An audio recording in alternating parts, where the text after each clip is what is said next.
Well, hello. I'm Matt. Welcome to the good life.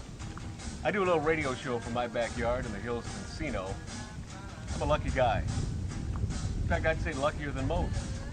I have lots of friends that I like to call stars.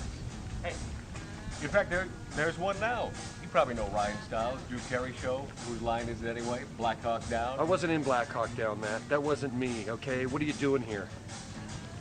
The gate was actually open. I thought I'd take a little jacuzzi-roo. I got company coming over, okay? People that matter, okay? Get up, go.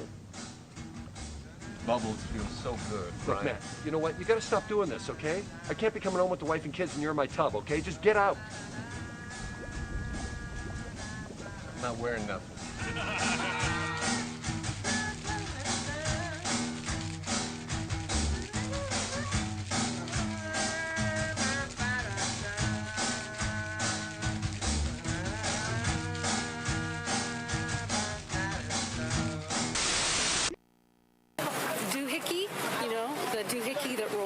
Hi, this is Meatloaf. Okay, kids, you know what time it is?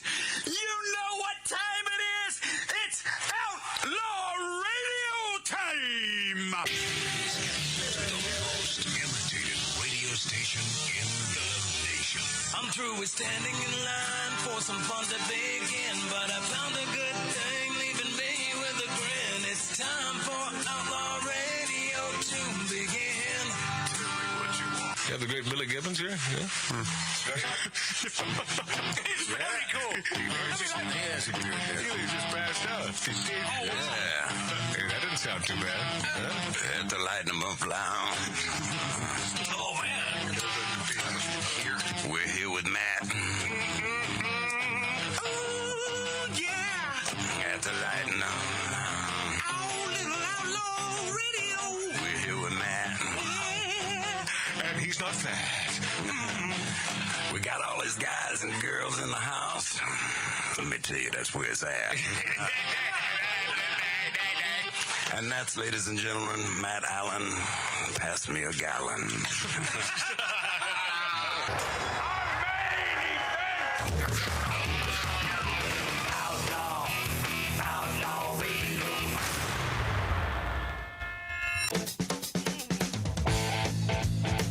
I'm ready. Have mercy, my baby. Welcome to it. Hey. Well, 2 weeks in a row, Tattoo Dave not with us because he's in the hospital. Obviously, he cares nothing for us, but only himself. Yeah. Right? And Really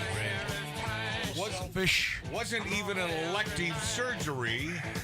I guess they operated from the inside out, and Now the outside is in.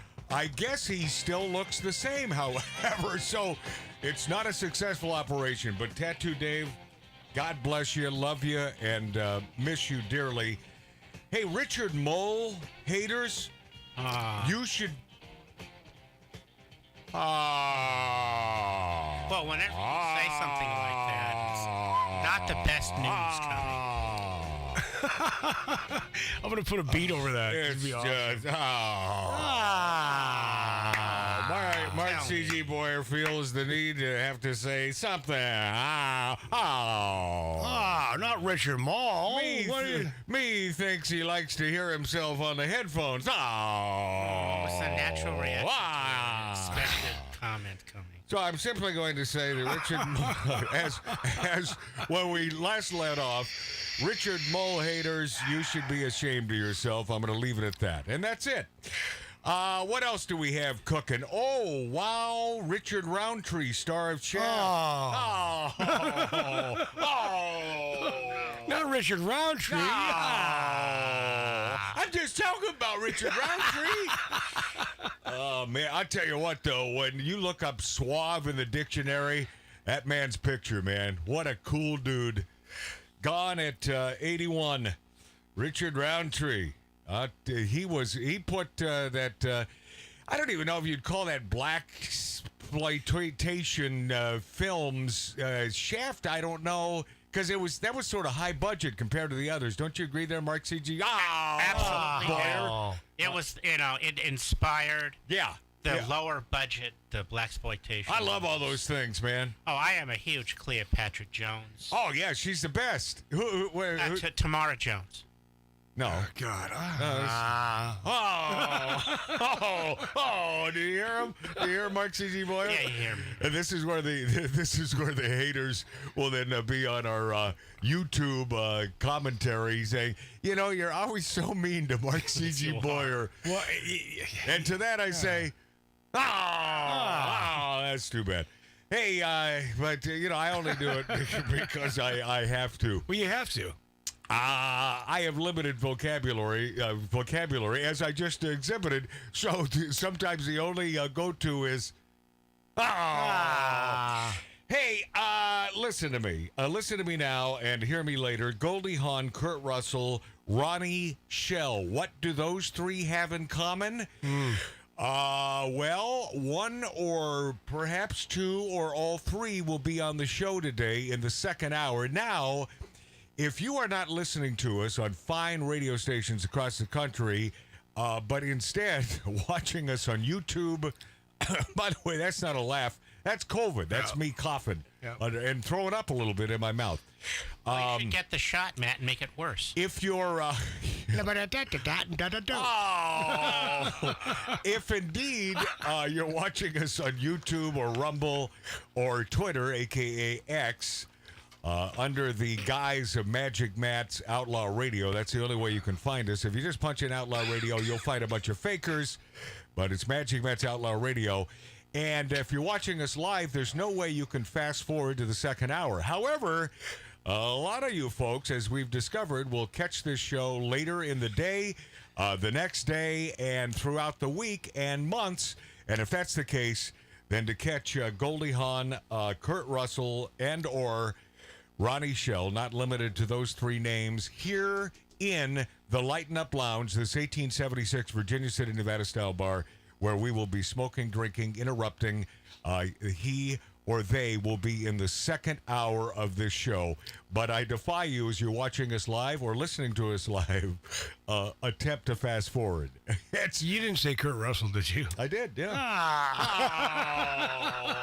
Great. Oh, did he die too? Got a lot of good stuff to get to, maybe even more than usual on this specific show on the last part of October. Unless, of course, you're watching us next week, then it'll be the 1st of November.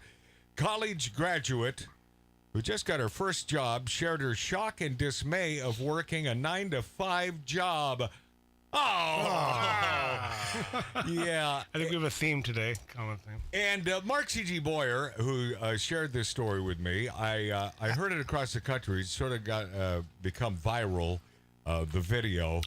And he wanted his take known on this, and I don't necessarily disagree. And should I give his take first or play this? I think you should play it first. Is that right? Well, Mark, You asked, I answered. To that, No, he said... yeah, that was directed towards me. Oh, a rhetorical question. Yes, No. it was. And Mark, to that I say, So, I was a Richard Maul fan. I mean, I like the guy. He's funny. God. okay, now why can't I find? Hold on. Oh, there it is. There it is. Oh no. Oh hell, what do I have this under? So her name. Oh God. Oh, here it is. Okay. See, I'm producing the show. Tattoo Dave not here today, so here I am in the control booth. Well, he's been in the big house. I mean, the hospital for a long time. Same thing. Yeah, this is a place I don't like being. I don't like doing 2 or 3 jobs at once. I don't like doing any jobs at once. Me but either. Here I am. And speaking of that, this little college graduate got her first job. Now listen to this gal. This has gone viral, and I believe it's on TikTok. And she goes by the handle Breely. I call her Breely Baby, but it's Breely. God, I thought I wrote this down. Well oiled, man. Well, here she is. It's this. She's an attractive chick, and she has a problem with her first job. Listen carefully. I know I'm probably just being so dramatic and annoying, but this is my first. Right off the bat, yes. Yeah, I guess we're all in agreement on this one. Yeah, I'm being so dramatic and annoying. You know, what I discovered is she has a bunch of posts on TikTok, so she's one of those, what what do you call those? Influencers? She's freeloaders. Free baller. Yeah, free ballers. So she's probably making a ton of money on TikTok. And, who knows how real this is or if she's simply doing this. See, Mark, did you consider that? Because she's a TikToker. Of course, man. So who knows, how... And they get that mousy little voice going, and they get some views, and they're cute, and then they get... Why do you think they're doing? What's the agenda for them to do it? Well, Fox News spent 3 minutes on it. Yeah. What is that? What is it? And I'm sorry, I don't. You would think they would have checked in on. Yeah, but when Fox News was playing this snippet, did they throw in? All right, here's this chickaroo. I know I'm probably just being so dramatic and annoying, but this is my first job, like my first 9-to-5 job after college, and I'm in person, and I'm commuting in the city, and it takes me fucking forever to get there. There's no way I'm gonna be able to afford living in. By the way, someone remind me, I gotta bleep that. Because she said the F word. Yeah. Yeah, and why would you say the F word on this show? I mean, that deserves a huge... All right. The city right now, so that's off the table. Like, fucking duh! If I was able to walk to work and it was... That's 2 expletives? Yeah. Mm-hmm. Oh, God, why can't you control... Why can't you behave? You're good looking... Oh, behave. You're a good-looking little chick. And the number one thing for any female, the number one thing in your life, the number one thing you should adhere to in your life to be a success is to simply stay hot. That's it. That's it. No more, no less. You don't have to let the expletives flow. You certainly don't need the F word. Do you find that attractive or a turn on? No. Yeah, I do a little bit. Yeah, I was going to say it depends on the Yeah, circumstance. it does. Yeah, It really does. Well, yeah, where you are, the dynamics of the situation. Did I mention Ronnie Schell and maybe Kurt Russell and Goldie Hawn on the show today? Did you What? Goldie Hawn? Oh.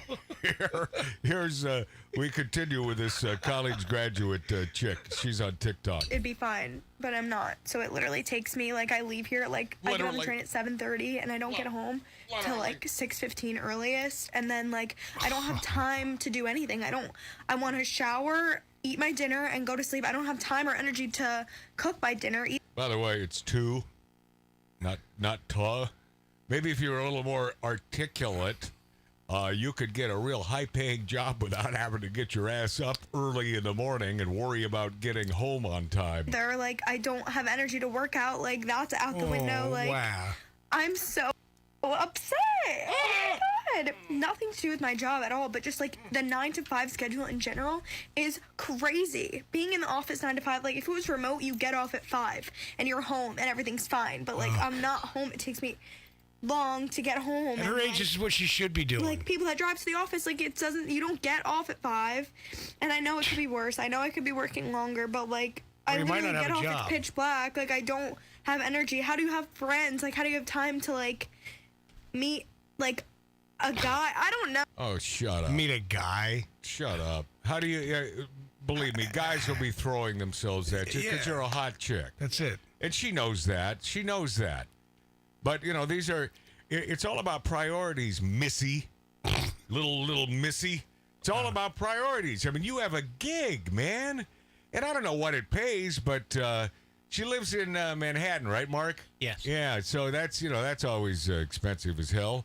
But how could she afford, if this is her first 9-to-5 gig, how in the hell can this chick afford to live in Manhattan? Well, she says it's an hour on, It's a long commute. So she lives in Manhattan, but yet she commutes outside of Manhattan, which means she doesn't have to live in Manhattan.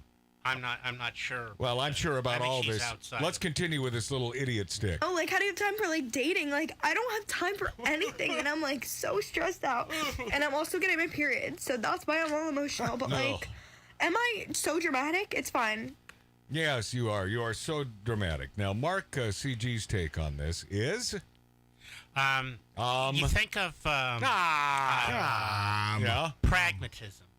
This girl went to college, and she didn't complain about having to work while in college. Right. Which means that her parents, probably a 2-income family, paid for her college. Yeah. Which means they are making money, which means they have jobs. Right. And why, if parents are in this position, don't impart on their children the concept that when you go out into the world and you're on your own, you have to fend for yourself, and these are the rules and consequences of being on your own. Because Mark C.G. Boyer, as depicted in this TikTok short from Breely, whatever the hell her name is, she, by her age, you can tell that her parents are probably in their 40s, which means that she had a lot of coddling. You know, because these 40-year-old parents are coddlers, and they don't teach right, wrong. They give everything that any one of their children needs or wants instantly, and there is no shaming. You know, it's all about lifting them up instead of the black and white of life. For the most part, you're correct. This you really is the are. way life works, man. Yeah. Because there are of course some exceptions that I know that are in their 40s and they have children and they do treat them work ethic and they try to. Of course, it's an exception. I know an Irish guy that doesn't drink. Yeah. There are a couple of other tidbits here. By the way, her name is Breel.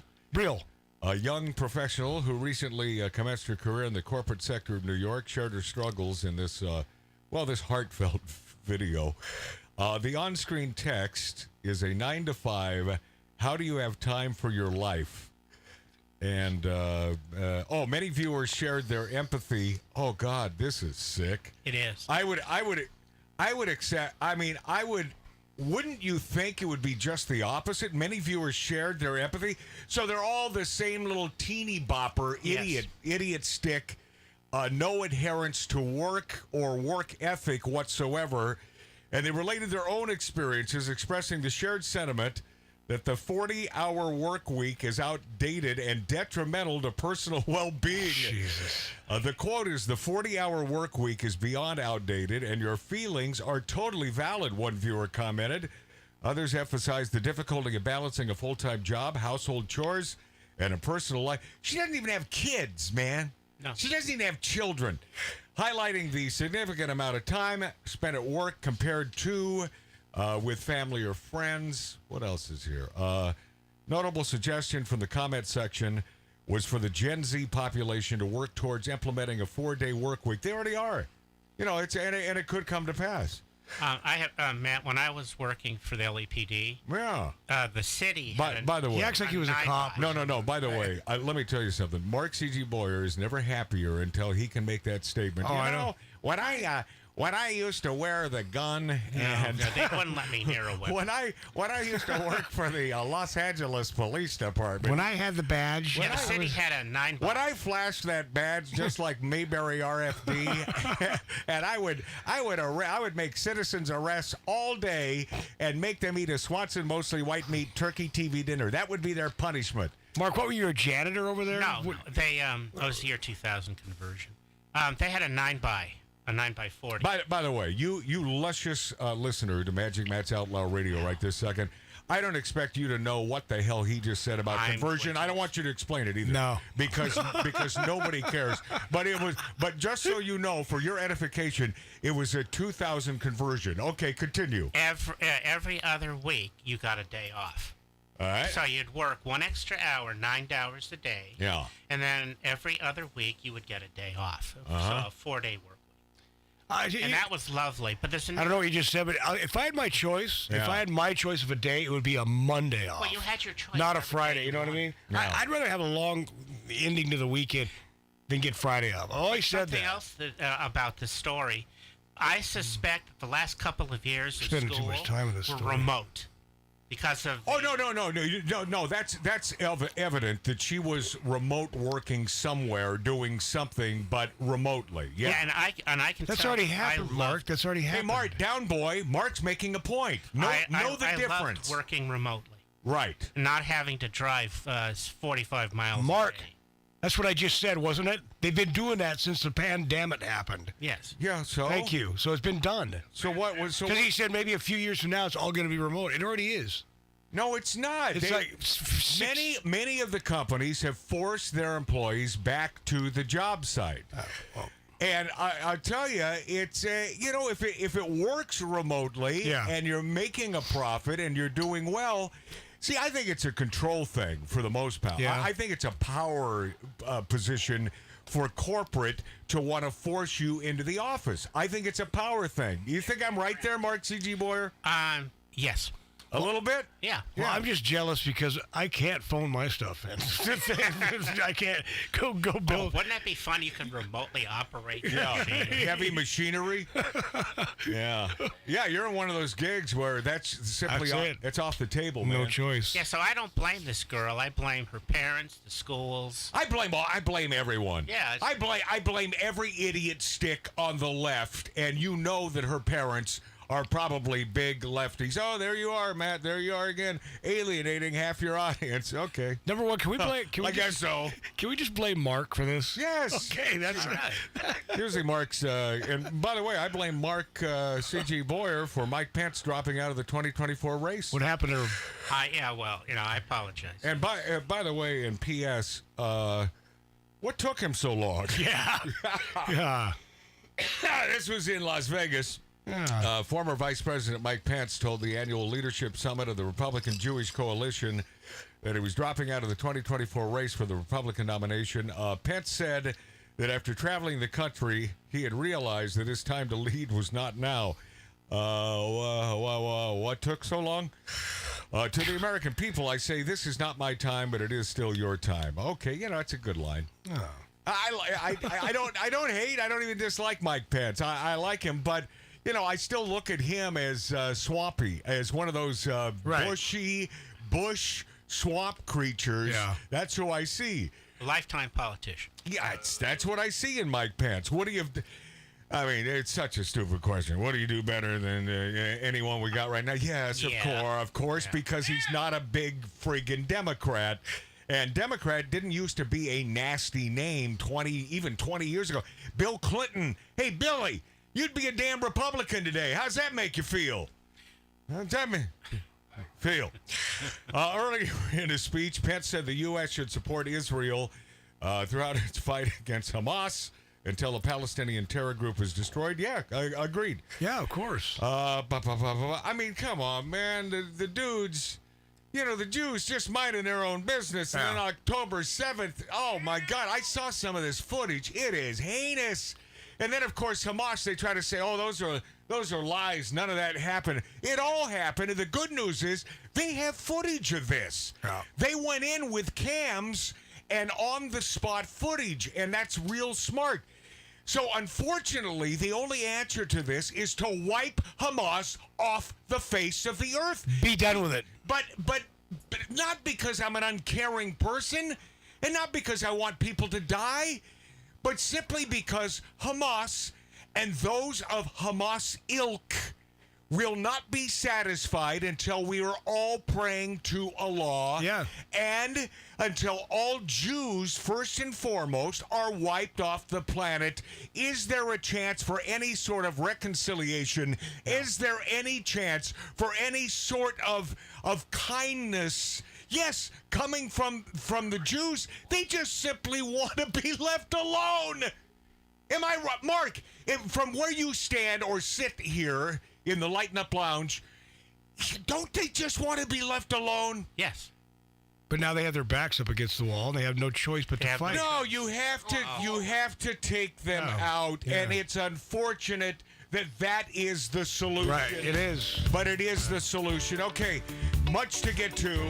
And the great and legendary Ronnie Schell, Mr. Gomer Pyle, his own self, and all those movies for Disney. And I had no idea, and I've only known him 35 years, all the stuff he's done. I think he even did a Love American Style. That's all I have to hear. We'll be this after back on Magic Matt's Outlaw Radio, on YouTube, on Rumble.com, on TikTok, a.k.a. X, and the finest radio stations across the nation. The legend of the Phoenix all ends with beginnings. What keeps the planet spinning?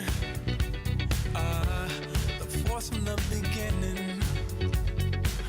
Love. We've come too far to give up who we are. So let's raise the bar and our cups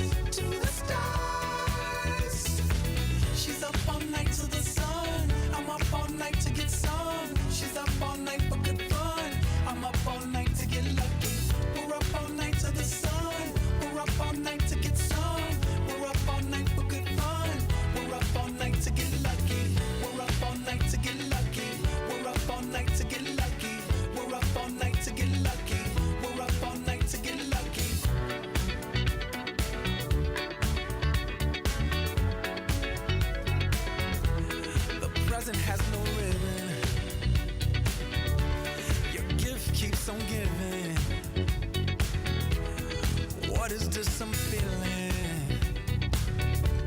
If you wanna leave, I'm with it. Arbitron and search rated #1. This is Outlaw Radio with Magic Matt, the man who is always right.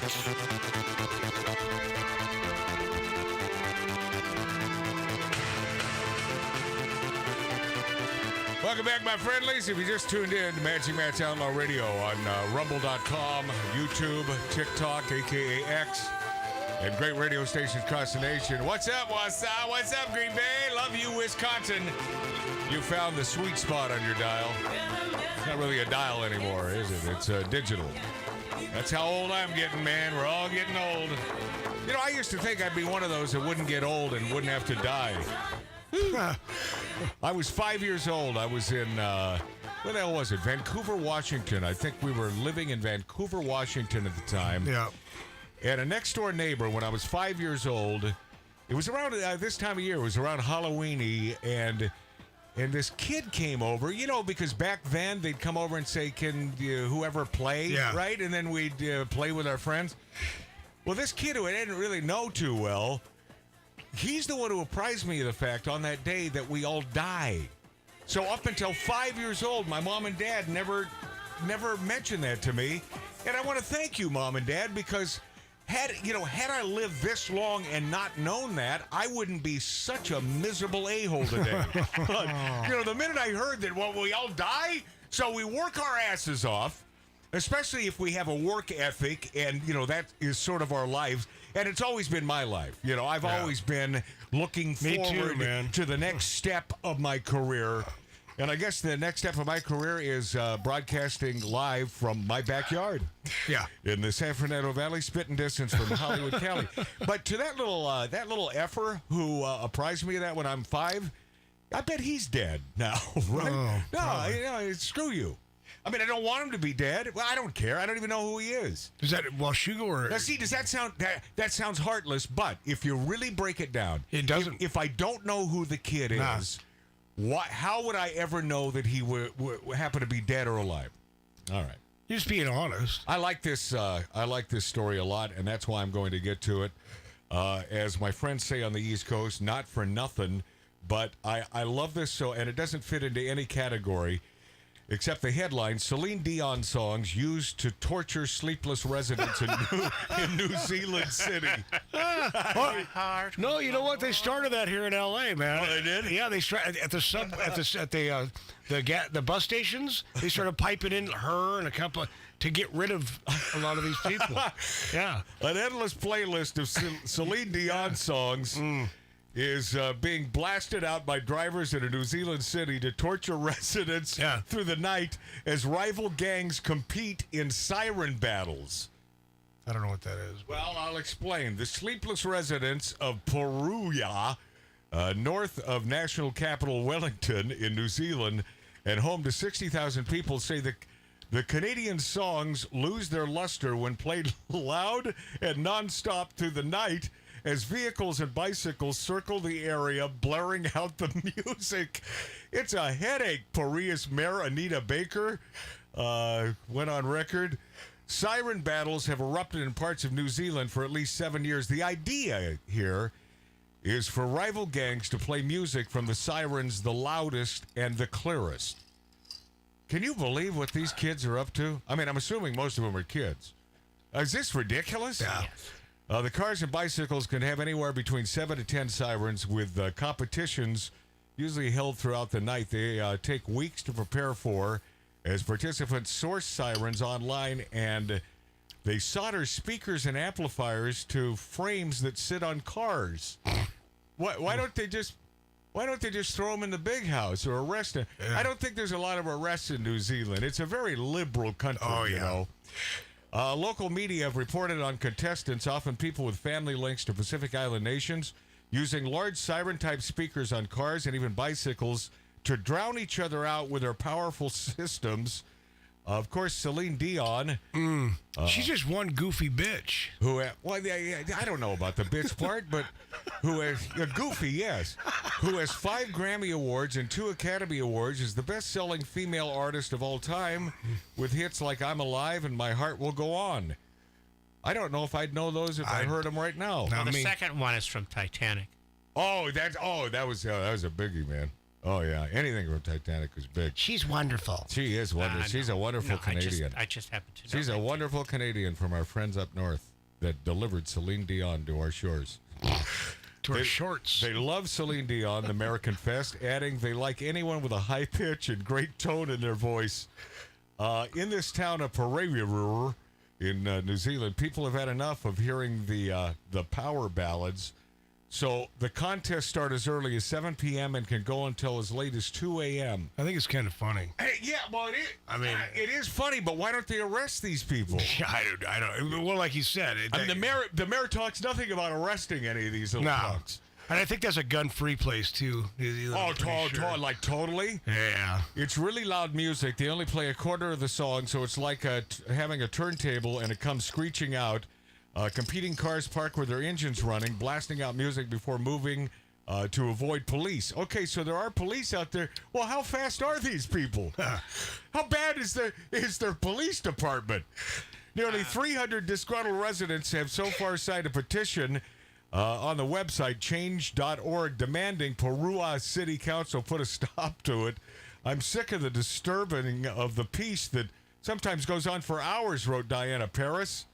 Although I enjoy listening to Celine Dion in the comfort of my lounge and at my volume, I do not enjoy listening to fragments of it, stopping and starting anytime between 7 p.m. and 2 a.m. See, I think the cops should compete in this little thing, too, man. Have their own speakers out there. Mayor Anita Baker told Radio New Zealand she was sick to death of the battles, wanted participants to return to areas where not everyone would have to listen to them.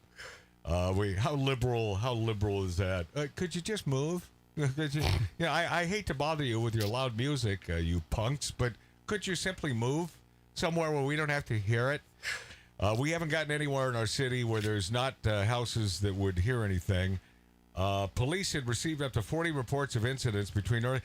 imagine that you have to live through this crap. I mean, how hideous would that be? It would be not.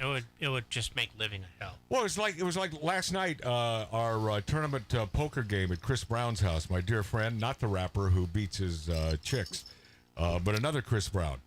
And this was 1 o'clock in the morning, and 1:30 in the morning. There was a major rave going on.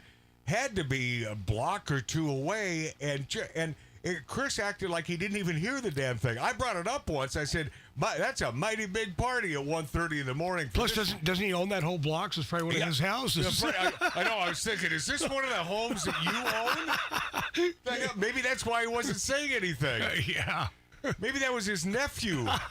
Or maybe they're competing in this New Zealand competition. Could be. It was loud enough, man. And old Amy Schumer, is she ever funny? I never thought she was. Let me hold on just a sec. Mark C.G. Boyer, who's an aficionado of stand-up comedy, and he loves it. And that doesn't say, being that he's an aficionado, doesn't say he's an expert or nothing, because he finds most things funny. But if you could walk outside of your body and look into your body and look at it from our perspective, whether Amy Schumer is funny, has she ever been funny? Yes. Okay, she has. Yes. Early on in her career. All right, give me one funny line. You probably don't remember. No, she's more of a storyteller than a one-liner. She is, huh? Yeah. I never got her. I mean, our mother and father, they love her. They laugh do? Her. Do they really? I go, what do you guys like? Dad, I go, Dad, what do you get? What's going on there? This explains why I have not been invited to that home in years. Because you hate Amy. No, you didn't hate Amy Schumer. I just don't like her. I don't either. Well, little Amy Schumer mocks the left's call for a ceasefire in Israel-Hamas war. She's quoted as saying, "Mind if we get the babies back?" Comedian, ? Amy Schumer is mocking the left's calls for a ceasefire, pointing out that Hamas is still holding Jewish hostages, including babies. The Trainwreck actress. Anybody see that? That was a movie? Never heard of it. Also continue to draw attention to the left's rising anti-Semitism as well as pro-Hamas demonstrations breaking out in cities across the country. Schumer posted and then apparently deleted a satirical comic on her Instagram account. Well, of course she deleted it because she's a weak, lily-livered lefty. That's what they do. Oh, I offended someone. Oh, my base won't be happy. Oh, my God, it's now touching my backyard. One thing she's got in her favor, though, is she's funny. Yeah, she is. Funny. It's like a billboard here in Los Angeles when I was here the first time in about 1983, little baby DJ. And there was this country morning radio disc jockey, and the billboard had a picture of him, and it simply said his name, and then it was FUUUUUNNNNNY. Oh, God, that's so That is stuck with me for years. Funny. Okay, hold on. So she deleted this satirical comic on her Instagram account depicting what looks like university students marching in support of Hamas with signs reading, "I heart Hamas and proud of our rapist martyrs." Wow. She wrote in the caption, yeah, totally ceasefire, but I mind if we get the babies back. Can y'all give that a shout out too? And also try not to kill all the Jews again? Yeah, that's from Amy. Yeah, well, that's... You know, I do enjoy it when the left eats their own. I mean, I do, and this is what happens. They eat their own. So I'm on the left, except for this small issue. I'm on the left. Obviously the left believes eating ain't cheating. Well, Jordan Peele is under fire for saying the same thing. Well, Jordan Peele is constantly under fire. Yeah, of course. As a result of her post, Schumer is being called... Did I mention the left believes eating ain't cheating? As a result of her post, Schumer is being called on social media a Zionist liar, a white supremacist. Oh, God, these people, most of them are real young idiot sticks. But I've seen some of these kids, man, on YouTube on the protests and stuff, and they're supporting. It's hard to believe who they're supporting in this situation. That's because of the indoctrination by the professors in these universities and their parents. For the most part, the parents are paying for this indoctrination. It is ridiculous. It is friggin' blasphemous, but it's all about hating America. Yeah. And P.S., well, hating the Jews in a little land called Israel, only the size of New Jersey, for God's sakes. Leave them alone. Some of the other comments regarding Schumer's posting, the stupidest bitch on the face of the effing planet, and a talentless, repulsive, unfunny POS. Well, okay. Well, 1 out of 3 ain't bad.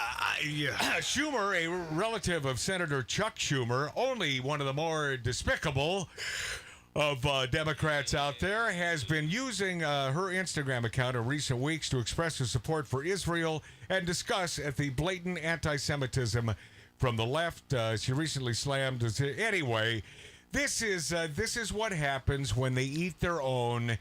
And I don't understand the concept that indeed I am totally on the left. Don't you see? I'm a woke lefty, except when it comes to this. Don't you think a sort of important issue, for gosh sakes?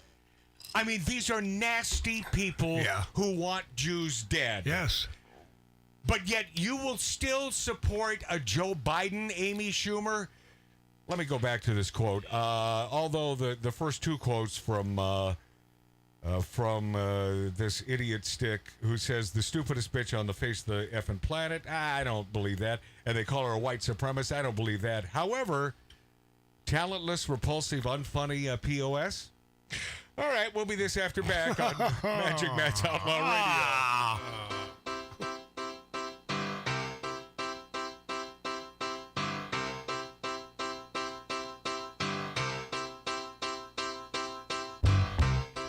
Get up, gotta get out, gotta get home before the morning comes. What if I'm late? Got a big day, gotta get home before the sun comes up. Up and away, got a big day, sorry can't stay. I gotta run, yeah. Gotta get home.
seller before.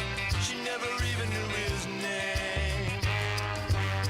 He'd come to town and he would pound it for a couple of days, and then he'd sail across the bubbling waves, and those were happier days. But now, gotta get up, gotta get out, gotta get home before the morning comes. What if I'm late? Got a big day, gotta get home before the sun comes up. Up and away, got a big day, sorry can't stay. I gotta run, yeah. Gotta get home. Don't you guys love this Nilsson song? Love this song. Gonna be late.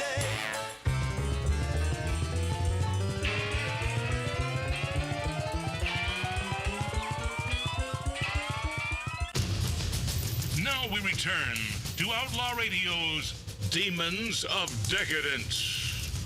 All right, okay, here we go. Next hour. Wow, COVID.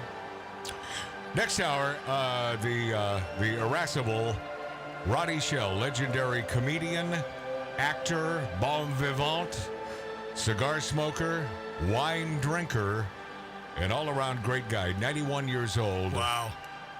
Who remains a 17-year-old, and you will discover that in a few minutes. He ain't like any 91-year-old I don't believe that you know. He's one of those guys that will live, well, at least another couple weeks. I mean, that really sucks. Well, it does, but I'm hoping I'm hoping that if I say that, it's Opposites Day, and he'll live to be 102. Okay. All right. But, I mean, I'll go with that. You know, does he want to live to be 102 without his faculties? I mean, that's the thing. No. Because I think about that now. Oh, no. And it's like, if I lose my faculties, just a little shotgun blast in the old cabeza. I told my son used to live with me over here in Encino.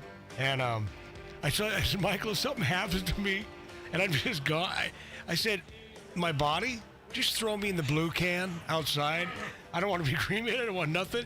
If you have to chop me up a little bit and squish me in that can, yeah, but throw me in there. But that's a meat product. It would be the black can. Okay, the black can, right?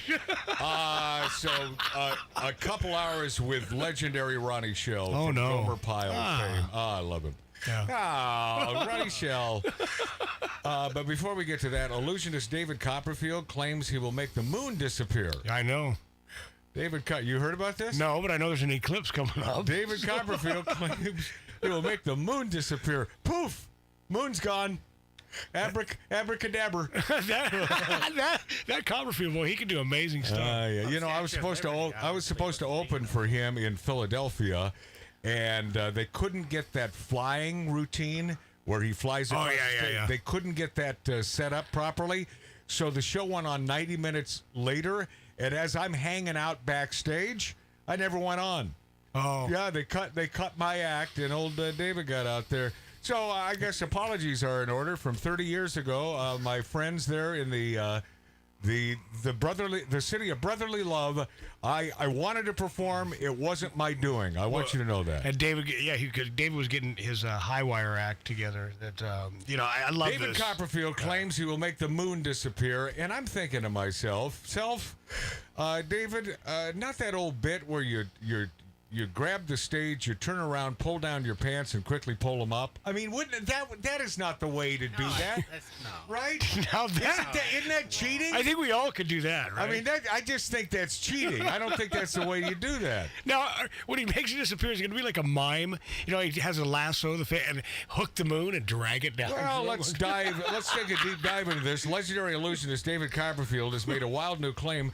I'm going to make the moon disappear. Uh-huh. Copperfield, described by Forbes as the most commercially successful magician in history. Of course, remember when he made the Statue of Liberty disappear? He made a plane disappear. It's taken 30 years of work, he said. That's literally 30 years of lives to develop it. Oh, God. develop the moon vanish? 30 years. Yeah. Started with the elephant, didn't he? Have I ever mentioned I am not one to boast, because this is nothing to be boastful about. I am a professional magician. So when he says it's taken 30 years to make the moon vanish, nothing against you, David. You're a great performer. Little dude from I think his parents are attorneys, or his dad's an attorney, from New Jersey, who made big things appear in his life, man. Okay, what? Oh. So he says he's taken 30 years. It's literally 30 years of our lives to develop it, he says, and there's multiple methods to make it work. I'm collaborating with Save Children, an amazing organization, to show the world the difference one person can make. If one person can make the moon disappear from the sky, all right, are you ready for it? Yep. Imagine how together we can make poverty and hunger and danger disappear for our children on Boom. Earth. Global warming, gone. Everything. Yeah.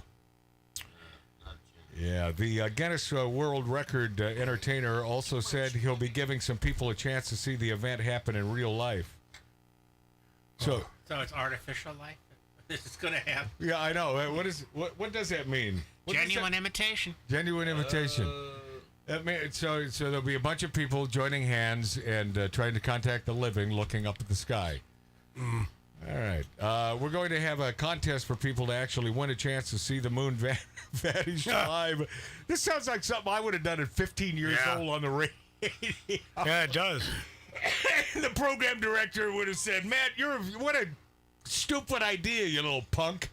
But here's Copperfield pulling it off. He says he'll reveal more about that over the next few months on his socials. All right, big hour with the legendary Ronnie Schell next on Magic Matt's Outlaw Radio. We got winners, we got losers, chain smokers and boozers, and we got yuppies, we got backers, we got thirsty hitchhikers, and the girls next door dress up like movie stars.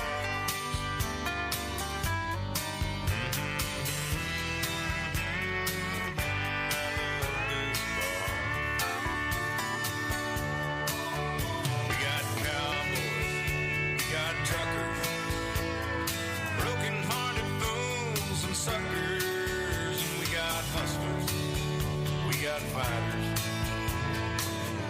early birds and all-nighters, and the veterans talk about their battle scars.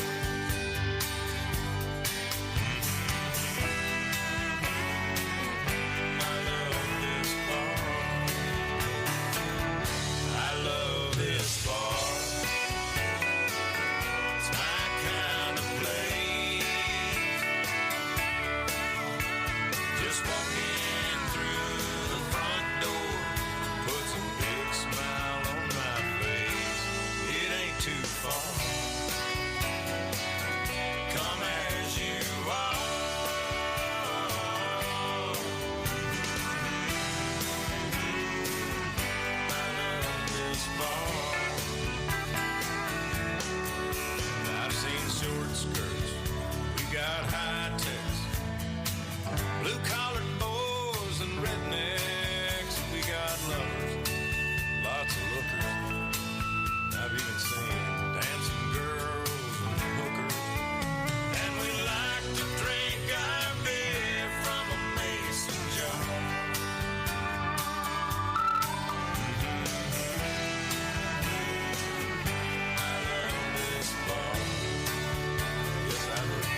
backpackers.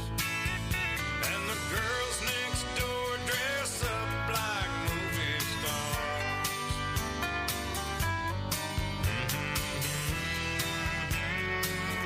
I love this bar.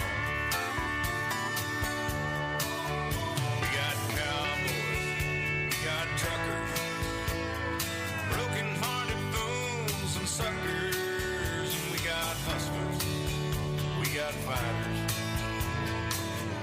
early birds and all-nighters, and the veterans talk about their battle scars.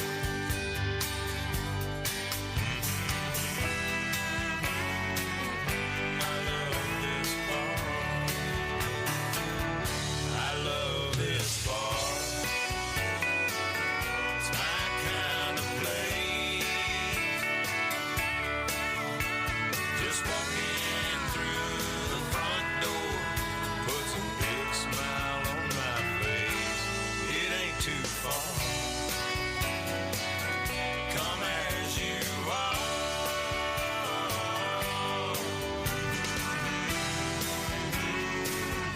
I love this bar. I've seen short skirts, we got high techs, blue-collared boys and rednecks, we got lovers, lots of lookers. I've even seen dancing girls and hookers. And we like to drink our beer from a mason jar.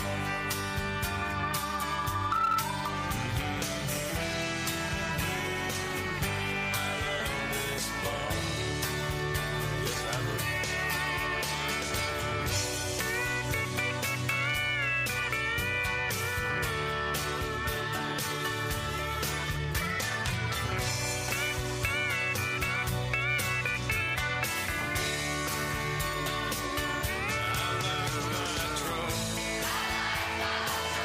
I like my truck. I like my girl. Just talked to Ronnie. He's on his way. Running late sounded great, but he's about to take the exit to the Casa here. So Ronnie Schell on his way.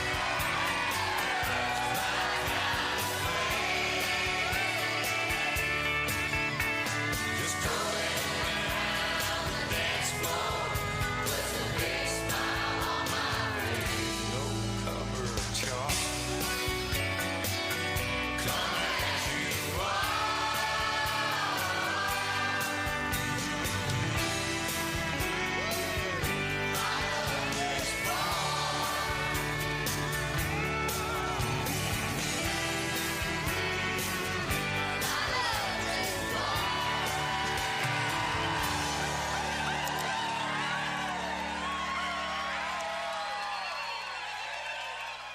Doohickey, you know, the doohickey that rolls. Hi, this is Meatloaf. Okay, kids, you know what time it is? You know what time it is? It's Outlaw Radio time! The most imitated radio station in the nation. I'm through with standing in line for some fun to begin, but I found a good thing leaving me with a grin. It's time for Outlaw Radio to begin. You have the great Billy Gibbons here? Yeah. It's very cool. He just passed out. Yeah. Hey, that didn't sound too bad. Huh? At the Lighten Lounge. Oh, man. We're here with Matt. Oh, yeah. At the Lighten Lounge. Oh, little Outlaw Radio. We're here with Matt. And he's not fat. We got all these guys and girls in the house. Let me tell you, that's where it's at. And that's, ladies and gentlemen, Matt Allen. Pass me a gallon.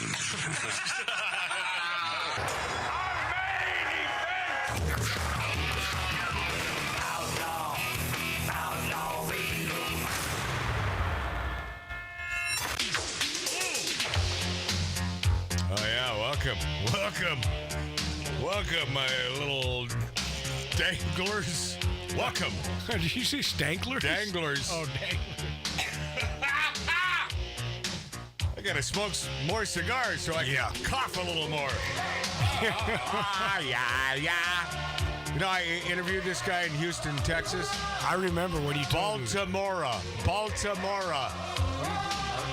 I mean, the fact that he even had one hit with this song was doing pretty damn well. He's a Brit. Yeah. Anybody remember this thing? I do.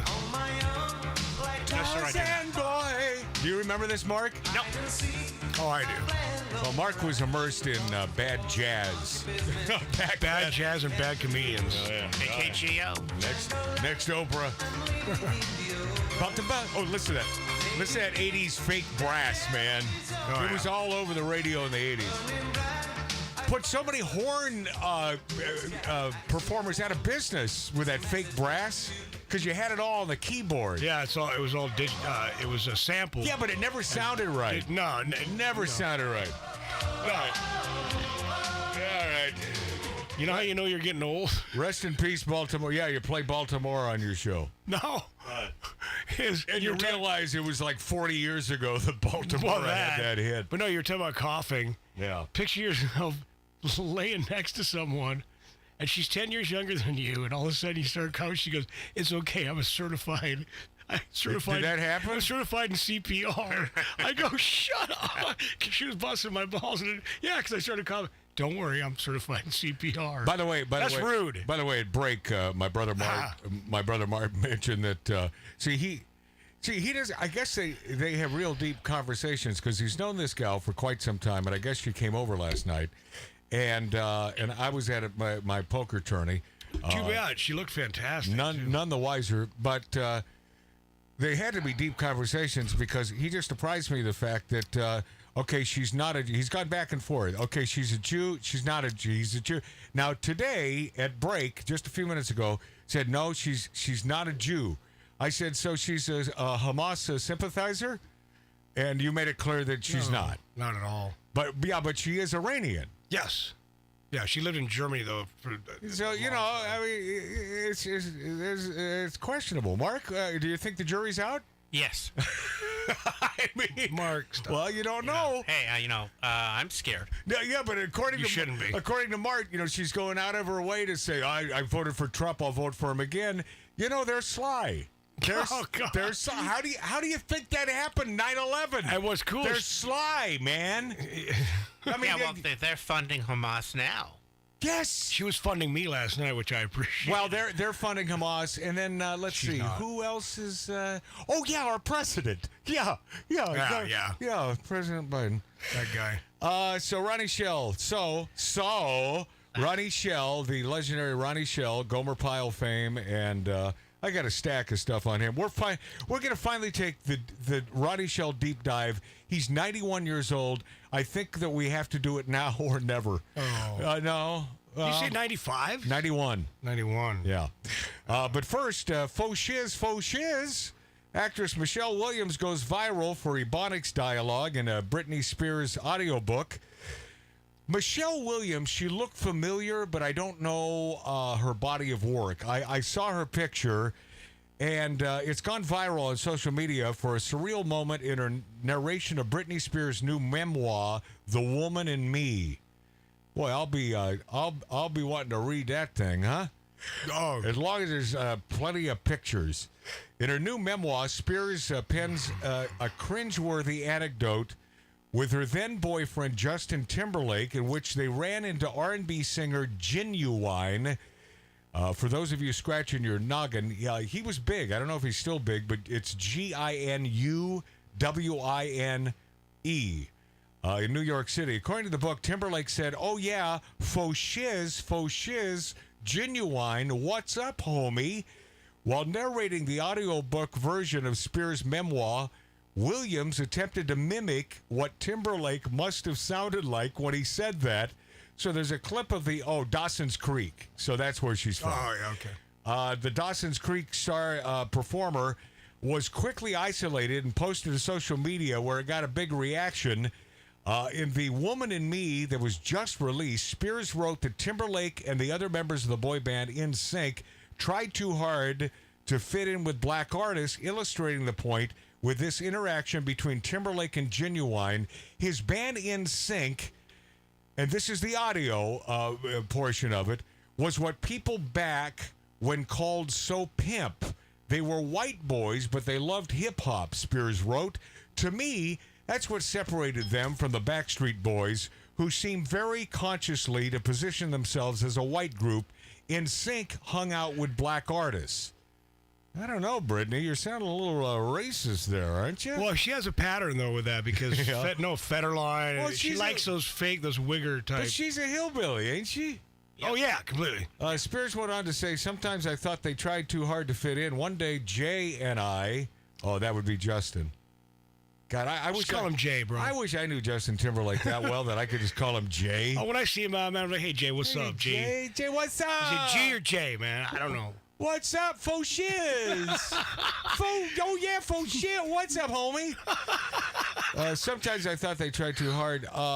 One day, Jay and I were in New York going to parts of town I'd never been to before. Walking our way was a guy with a huge blinged out medallion. He was flanked by 2 giant security guards.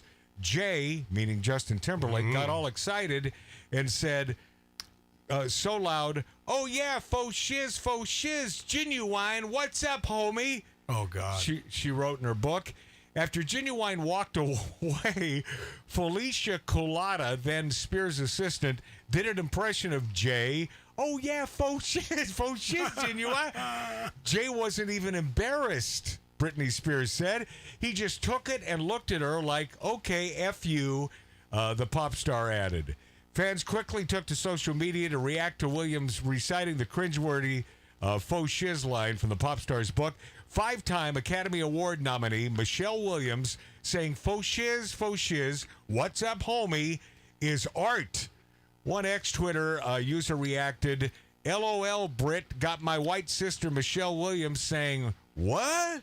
Another laughed. Michelle's delivery accurately depicts just how corny and deplorable Justin has always been.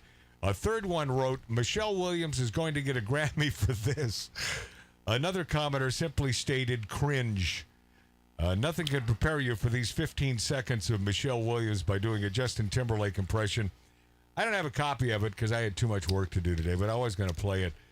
Someone else said, "Can we just get Morgan Freeman to read it next?" Perfect. Spears and Timberlake dated. I forgot all about that. I didn't know they were dating, man. Oh, yeah. Yeah. She made her rounds. So Timberlake got a piece of me. When she was young and piece of Spears. She's still young and tasty, Mark. Oh, yeah, to us, because we're not, I guess we're not young and tasty anymore. Yeah.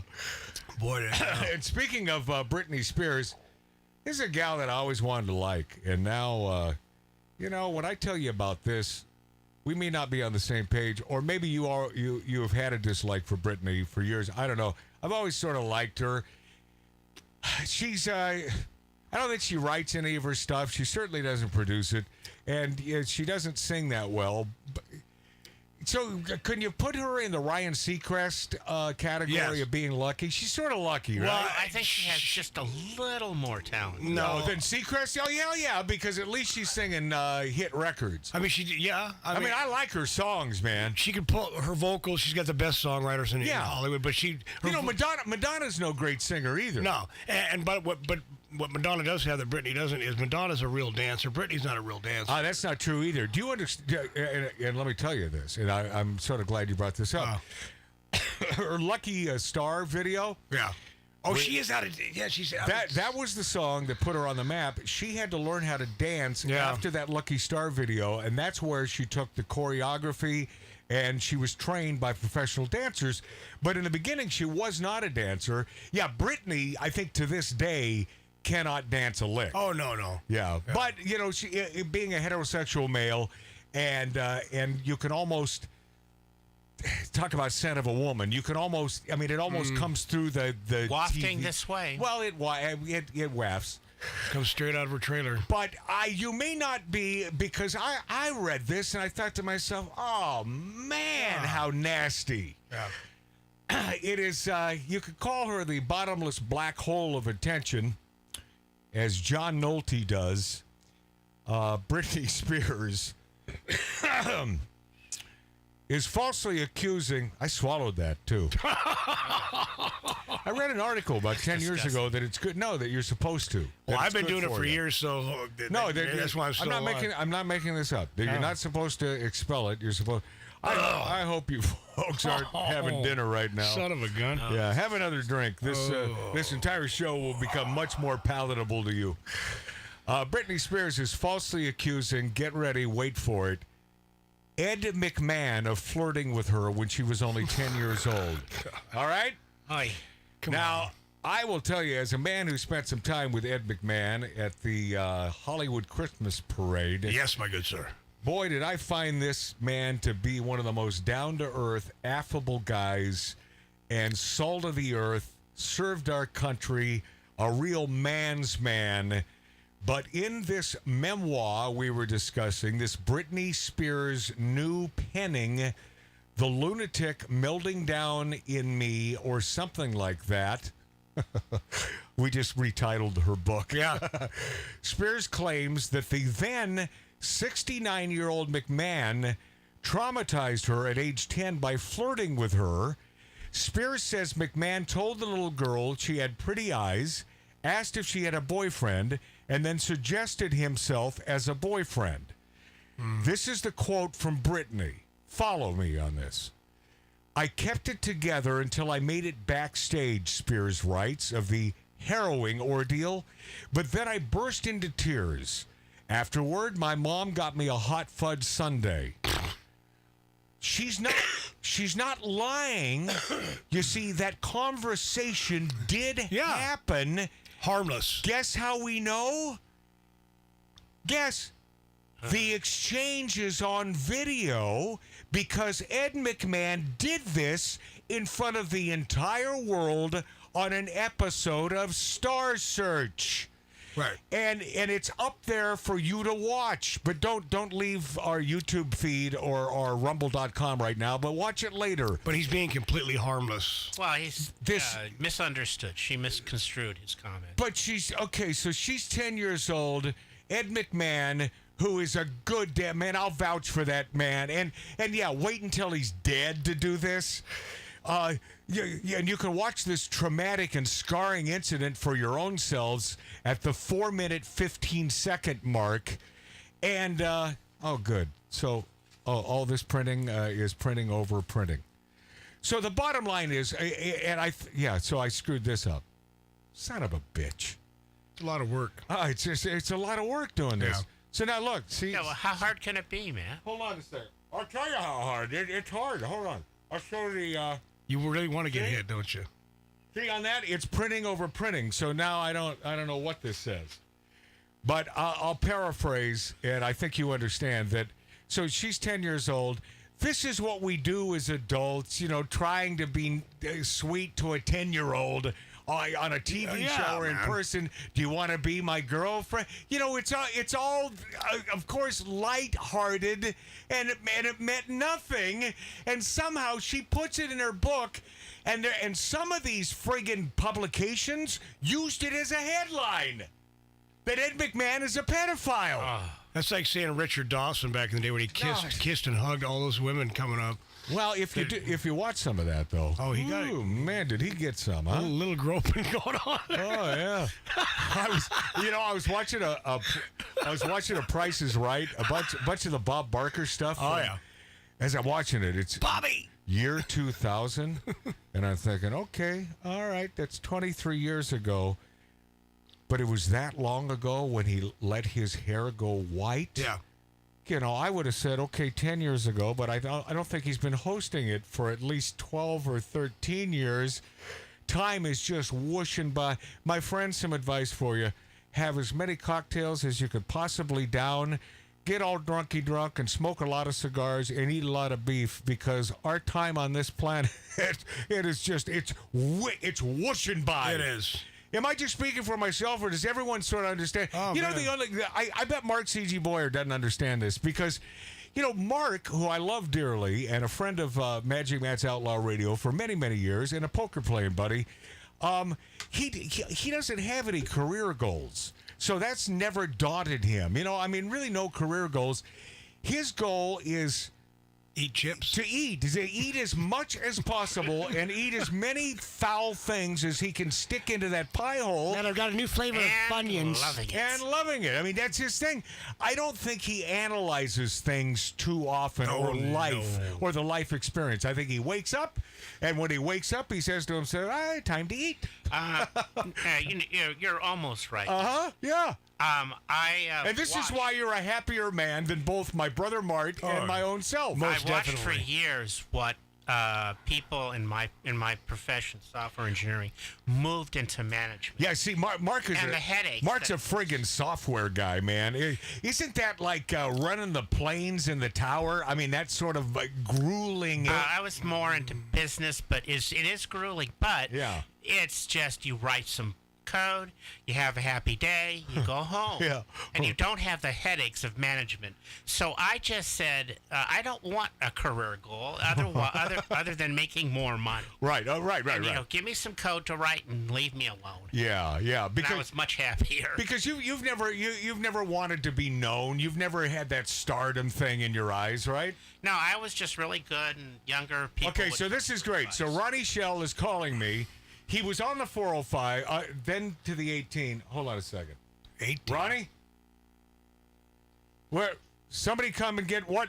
We don't have dogs. We don't have dogs. Ronnie, we don't have dogs here. So are you? I don't know if you're at the right house. Billy Dilly's out front looking for you. No. And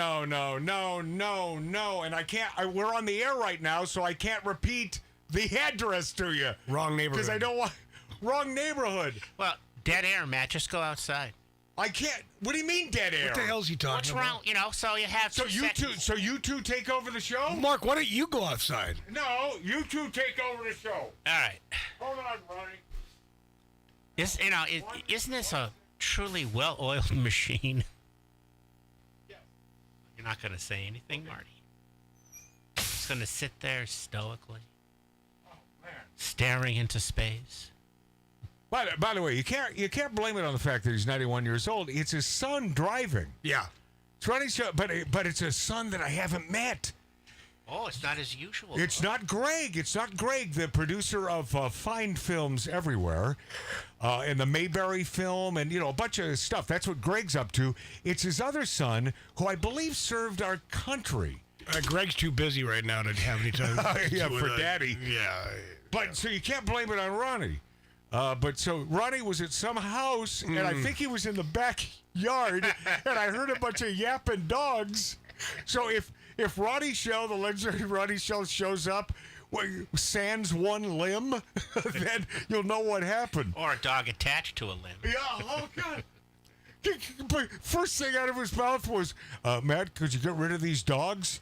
We don't have dogs. We don't have doggies. All right, I have just enough time. Oh God. So I wonder if he's on our block at least. I don't know. See, we do this show from an 1876 Virginia City, Nevada style bar, in next to my house, and it's tough to find if you don't know where the hell it is, because there's no sign outside that says Magic Matt's Outlaw Radio. That's a good thing. Yeah. Although we do have guns in case you find us. Yeah. I just want you to know that we are protected. Okay, so Bill Maher, I'm glad he's finally coming to the party. He made the statement that San Francisco seems to be proud of how difficult it is to do things to fix problems in the city. Well, you're preaching to the choir. I believe, not one to boast, I've been saying this for 2.5 years now. During his closing on bureaucratic red tape, Bill Maher said, in San Francisco, the city's so nice, you'll step and poop twice. Yeah. There's an area where homeless people were urinating and defecating, and it was starting to annoy the people breaking into cars. So, Bill's a funny guy, man. I mean, you say whatever the hell you want about him. He's a funny guy. Yeah, don't ignore the robbers and the bad guy. I mean, so the city tried to build a public toilet last year, but then gave up when the cost hit $1.7 million. Not $1.7 million for a public toilet system, $1.7 million for one toilet. What? Oh, that's insane. Bureaucracy at its best. And this wasn't some magic toilet that catches your phone when you drop it. So then a private company took pity on San Francisco, offered to build them their toilet for free. But after the project management, construction management, architecture, and engineering construction management, fees, permits, civic design review, surveys, contract preparation, cost estimation, the free toilet was still going to cost almost $1 million. That, my friends, is the state that we emanate this show, California. Red tape. You want to get something built? Good friggin' luck, man. Yeah. I mean, to do construction in this state, my heart goes out to you. No, we go, because I deal with a lot of projects. My brother is a construction where he does this. Project managers, developers, owners, and just to get permits, city permits, and then they have to, it goes through plan check. Another 3 months on plan check. It's like, hey, we just want to get started on this restaurant or this building we're doing or whatever it is we're doing. They got to go back to the city and back to the city and pay more fees every time they go back to the city. Got to be at the very least, man. Top two worst states to do business in is California.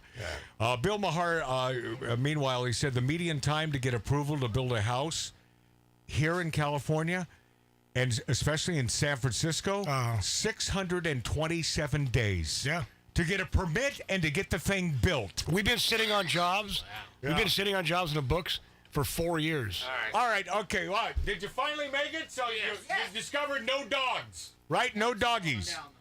All right. Ronnie Schell on the show in a minute. Speaking of San Francisco, that man hails from north of us here in Southern California, the great and legendary Ronnie Schell, and a son that I don't believe I've ever met. Chris. When we were, I know his name. I simply don't remember meeting him. But you've kept me away from your son for many years. The legendary Ronnie Schell. When we return on Magic Matt's Outlaw Radio on YouTube, on Rumble.com, on Twitter, a.k.a. X, and the finest radio stations in America.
Give me the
laboratories. With over 200 research workers, academic staff, and PhD students worked around the clock 7 days a week for 9 years. And today, we deliver broadcasting from atomic scale components. 21st century technology, talk, stars, and subliminal messaging. Motivating, stimulating, mildly erotic, 24/7. Outlaw Radio. You know, I neglected to look up his theme song, but only because I'm doing double duty today. I'm producing the show. Where's the other guy? The other guy, Tattoo Dave's in the hospital. What's wrong with You see what this gig will do to you, Ronnie? What's wrong with the guy? Hold on a second. Hold on. I'm gonna find this. I can't bring you on without this. I thought I might be mistaken. All right, get ready. Here we go. Ladies and gentlemen.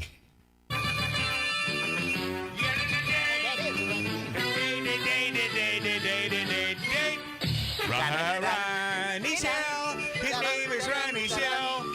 He'll tell you to go to hell. If you don't like his work, he'll call you a big fat jerk. Ronnie Schell, I love Ronnie Schell. That's all improv. That's by the way. that's a damn good song. Huh? I love it. That's all improv. I did not write. We'll record that later. There he is. There he is. There he is. The man, Ronnie Schell. Hi there, fans. Ronnie Schell. Why are you laughing when I said hi, fans? 91 years old, man. What's up with that? What does that feel like? Old. Yeah? Very old. But you're, as I describe you, you're a 17-year-old in a 91-year-old's body. Right? Hey, Chris, Ronnie's son. Am I right about this? Absolutely. He is. He's a kid. And you've never not been a kid. What can I do? Yeah. You've been talking to my wife. My wife said that very same thing to me this morning. You know, hey, Ronnie Schell. You never grew up. No, God bless you, and that's why you've lived to be this long, and have at least another 6 months, don't you think? Do you realize that I was just thinking back in my 50 years of work in Vegas? Yeah. I have worked with every major singer except Sinatra and Dean Martin. Wow. And those, just name but three. Ronnie, and those would be the two that you would have wanted. No. to I open was for. afraid of Sinatra. You were? Yeah, he did not like co-stars. Well, now hold on. His comedian, the man who traveled with him forever. Who? What the hell? He was Tom Dreesen. Tom Dreesen, the great Tom Dreesen, who was on the show a couple years ago. But he's faking it. He didn't like Sinatra. Oh, you think he didn't? Tom Dreesen didn't like Sinatra? Nah. Okay. Get him on the phone. I'll talk to him. Okay. I do have his number. So you did play with Sammy Davis Jr. then? I worked with Sammy Davis Jr. twice. Oh, you did? In Hawaii, believe it or not. And the one that killed me was Tony Bennett. I worked with him 3 times. Yeah. You know, Tony Bennett, if you really followed Tony Bennett's career, right. He was a great singer, but he would ad-lib things that had nothing to do with the song he was singing. So he'd forget lyrics. No, he didn't forget. He said, like, I remember one. It's 2:45. There's no one in the place except you and me. Turn that radio down, will you?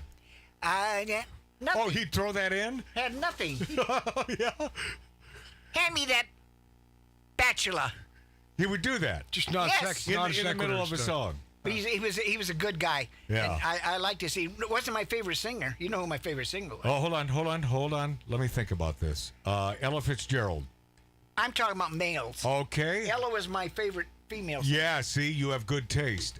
Brilliant female voice. Brilliant. Yes, the best. Who would it be? So brilliant that she was boring.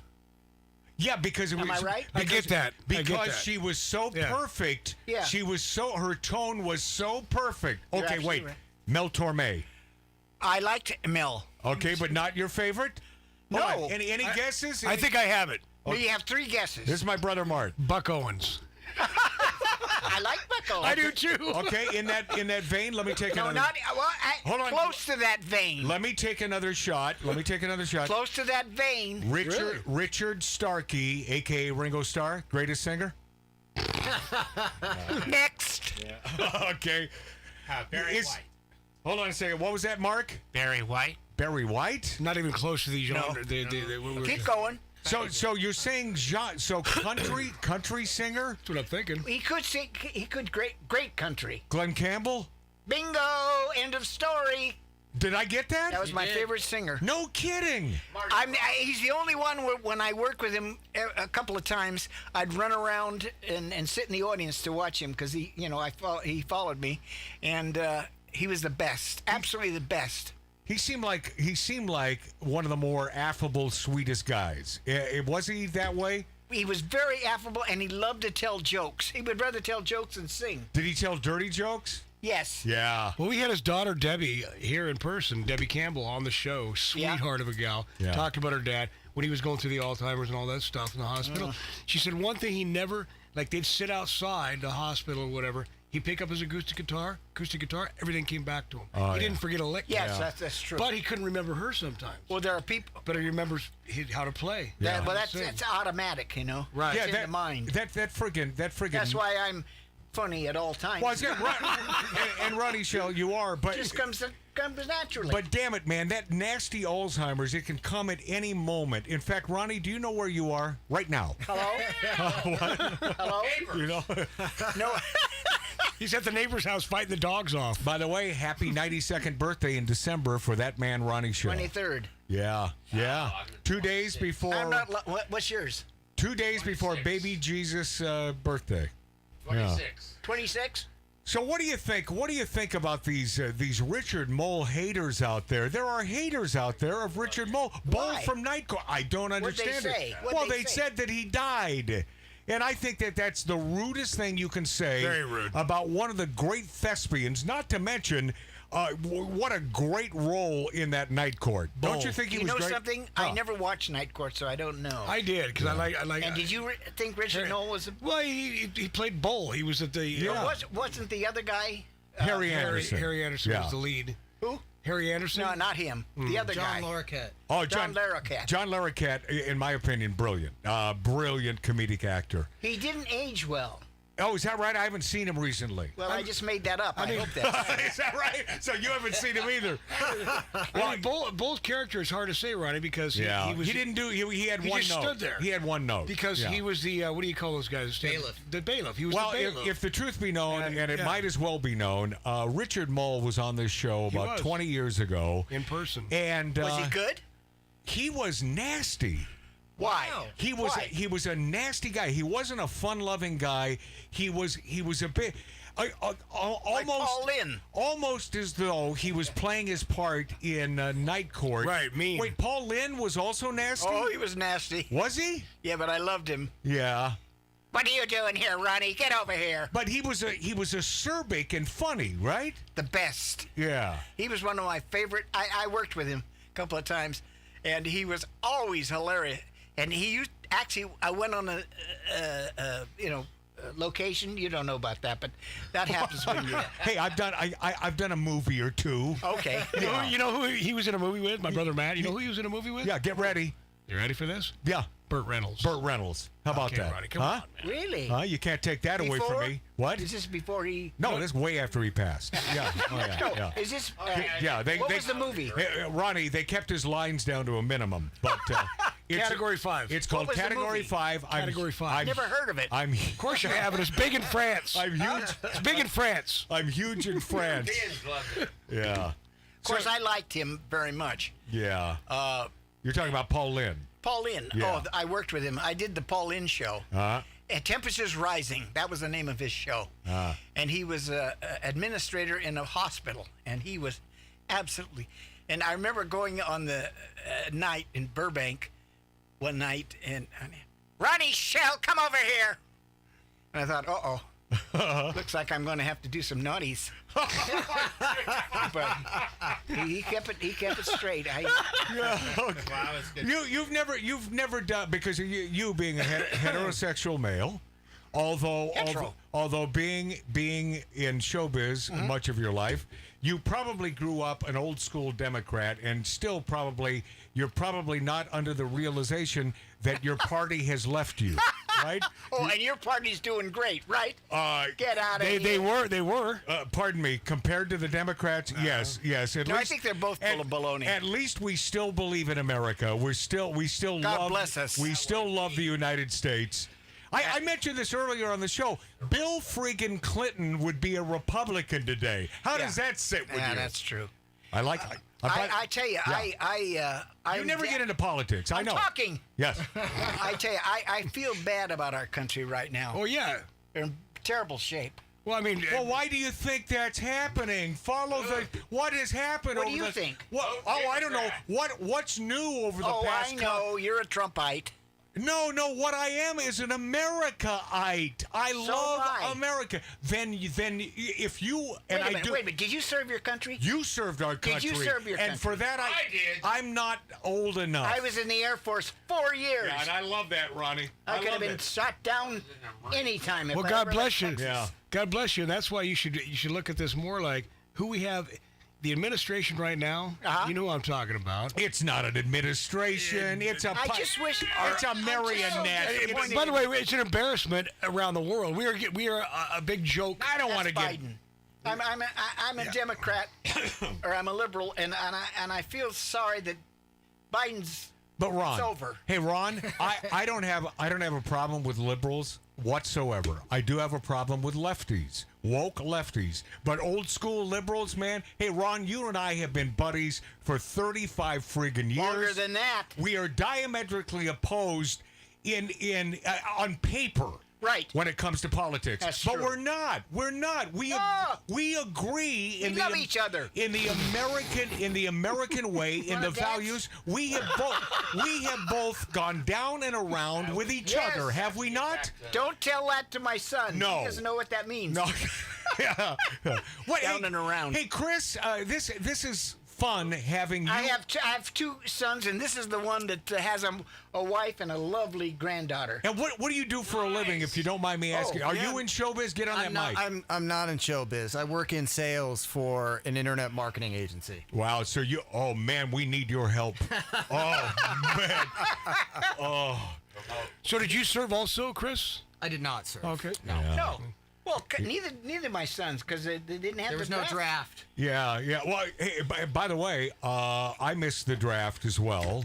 By which way? What? You said by the way. He went to Canada. That's how he missed the draft. Would you have gone to Canada? No, I would not have. I would have served that. Why didn't you serve? I would have. I'm not that old. He wasn't Ronnie. he wasn't Ronnie, drafted. I'm not that old. Oh, okay. Yeah. Funny you look it. He had flat feet. Believe me, I know. That's what being through a ton of female relationships will do to your body. By the way, Ronnie, I was down and around last night. I'm just saying. Just last night. All right, Mart, this is not a show for 16 and 17-year-olds. Yeah, this is not. But by the way, I know that because I videotaped it in the other room. Oh, she asked me last night. She said, "Let's have a look." She goes, "Are there cameras?" She said, "Are there cameers in here?" Who were you with last night? Seriously, just a girl I've been seeing for a couple months. Yeah, just this girl. Yeah, it's just this girl.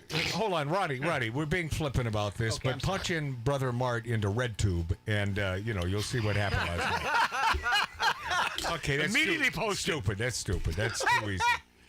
So Richard Maul, you haters out there, I'm ashamed of you. Wait. How many calls did you get saying good? What? That he died. He died? Yeah, he died. Are you expecting him to come here today? Listen to me. Ronnie Schell, you have done damn near every television show and so many great movies. That's and, right. of course, one of the stars on Gomer Pyle. One of the stars. I was the star. Okay, say hey Sarge for us. Say hey Sarge for us. I can say lines. Say prove it. Can you? Yeah. Okay. Go get him, Sarge. No, that's not you. Yeah, that would be the first 5 minutes, and then the next 25 minutes, he would go get him, and that's what they'd go get him. But your voice was more high pitched. That's the Ronnie I remember. See, that's the Ron I've Ambrose. tried to. I think I can do you from that. Hold on a You know second. something? So You know you become more masculine in your old age? Well, let me tell you something. Yeah. When I was growing up in San Francisco, that's right, a place where a man of modest means to live like a queen. Okay, Billy Dilly doesn't Hear want to what I let just you. said? Yeah, Billy does not want to let your line out, so do it again. Is San Francisco where? Where a man of modest means can live like a queen. There you have it. See what he did? That's what Ronnie did. But let me tell you something. Yes. When I started my show business career, I was doing radio, but I always said my voice was never down to it. And do you know what that means? In those days, not deep. Not all deep your enough. voices were deep, right? Right. Am I right? Yeah. Yeah, you'd fit right in today because all of those in top 40 are big, high-pitched, no-talent friggin' voices just like this. They sounded like this. When we return, more with the ubiquitous and legendary Ronnie Schell.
Hey, we'll be back in about 2.5 minutes, so don't you go anywhere. Thank you for watching us on YouTube, Rumble, Twitter, a.k.a. X, and the greatest radio stations across the nation.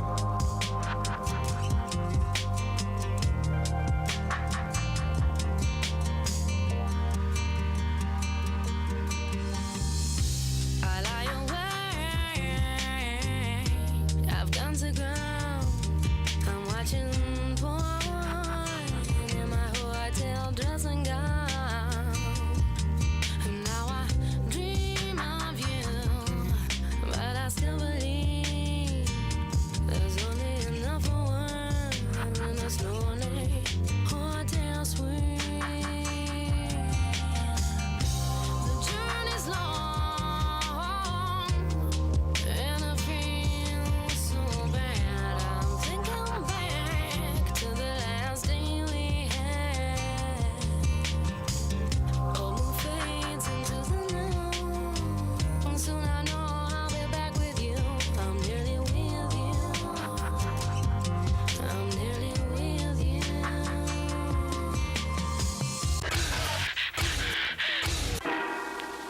And now, back to the exciting climax of our story. This is legendary Outlaw Radio. Why, Captain Drummond. Miss Miller? Magic Matt Allen.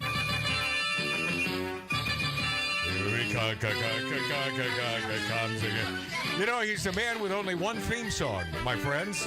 Ronnie Schell. Yes, Ron? That's true. Do you know that you have a lot of credits? Yeah, oh, I do? I was looking up your bios via Wikipedia?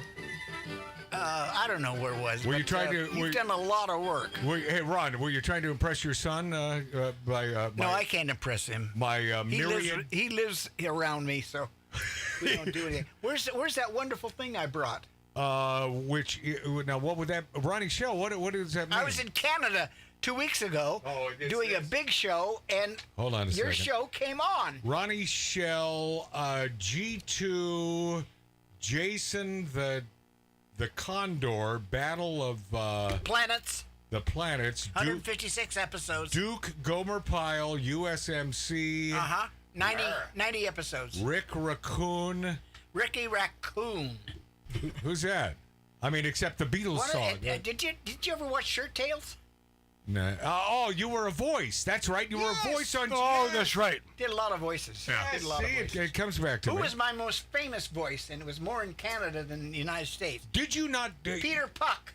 Oh, Peter Puck. I was going to say Xavier Hollander, and see, obviously I would have been wrong.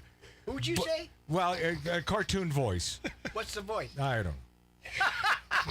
But yes, you were there. So we're promoting an event that you had already attended. Right. Here. Okay, good.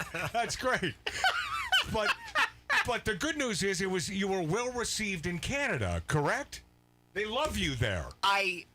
We had standing room only. Yeah. I gave you the thing. I just looked at it. Where is it? There's nothing more to read on that. Advertise it. Okay, let me promote it. So you can see Ronnie Schell in Canada a month ago. It's over. A month ago. I didn't know that. Guess where I stayed? Where was it a fine? Caesar's Palace. Oh, wait. In Windsor. Oh, is that right? Huh. Yeah. Gambling. Really? In Canada? Yes. I didn't know that. Well, I don't spend much time in Canada, so I wouldn't know that. Well, then don't. Don't what? Are you? Don't tell me not to talk. I won't talk. Ronnie, are you gambling this? You don't really. I spent my last quarter in 1948. Yeah, that's what I thought. Yeah. Why is your brother wearing so many rings? Well, ask him. I like to do that. I don't know. I mean, I like wearing Where'd rings. you get those rings? On Amazon. Where do you get everything nowadays? Yeah. That's right. That's true. Yeah. Yeah, too bad that Bezos doesn't have What a, I wanna a know, pot Magic to Man, pee in, right? Seriously, is there any future here? What?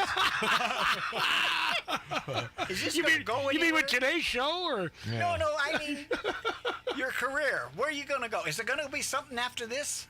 Well, let's see. Let me tell you, it was always my aspiration to be on radio throughout the night. Okay, I've done that.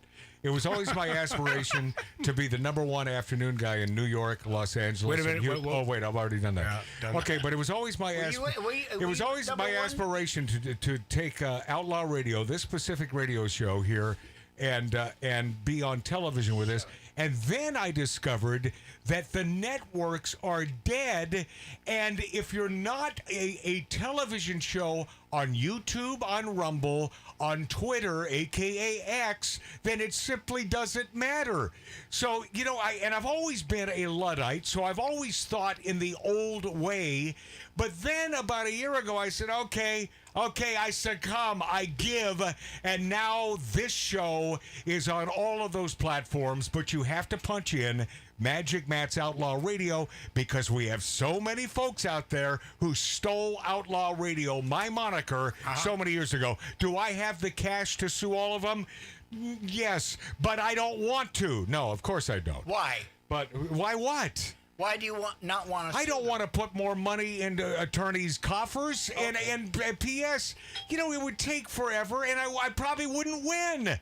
That's true. Yeah, obviously. So is there a future? The quick answer is no. There's no future. No, but it's all about having fun because all of my friends, Ronnie, are dead. Except Ronnie Schell, and I'm going to. You want to know something? Well, yeah. Quite seriously for I know. just a second. Hold on. We don't have time for it.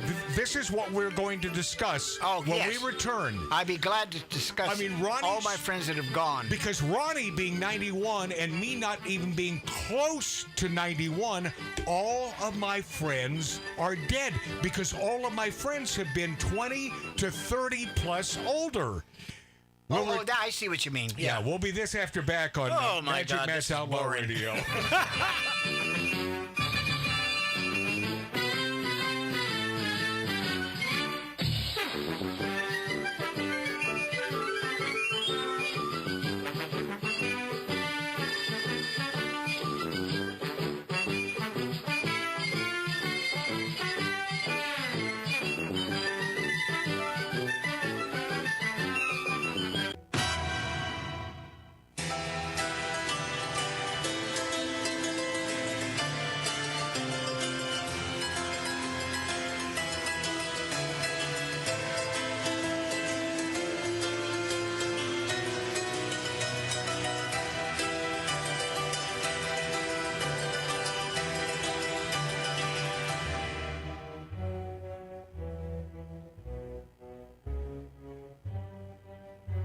Whoa, that just blew my mind. Oh, yeah. Oh, no. Yeah, it's like being in a time machine. Yes. Yeah, you don't even have to pay.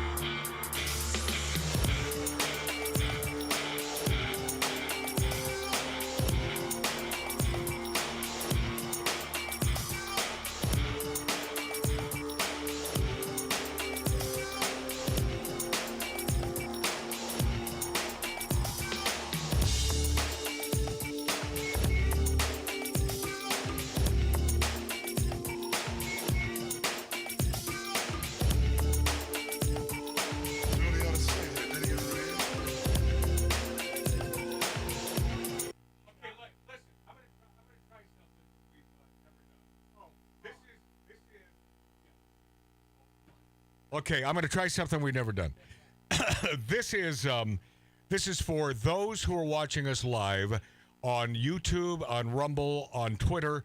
I'm going to keep the mics up. So everyone be aware of that. So you can be off color, but don't do anything that will get us into trouble. So everyone heard that? Yes. I'm going to keep the mics up, keep the music down before we officially come back for our terrestrial radio stations, because I don't want to miss a damn thing that man who I adore, Ronnie Schell, has to say. So mics are up now. This is for you because we love you taking the time to watch us on all those platforms. Here we go. So everybody be quiet. I'm kidding.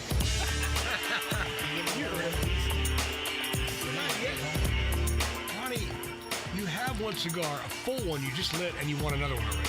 For him, not for me. I have one. He gave me one. Who's him? I'm good. You didn't light it. Okay. This is a great cigar. Where'd you get with this cigar? I don't know. Ask Matt. Matt, where'd this cigar come from? That is a Nicaraguan made by AJ Fernandez. It's extremely strong because I love strong cigars. I love it. The one I gave Chris here is exceptionally strong as well. Awesome.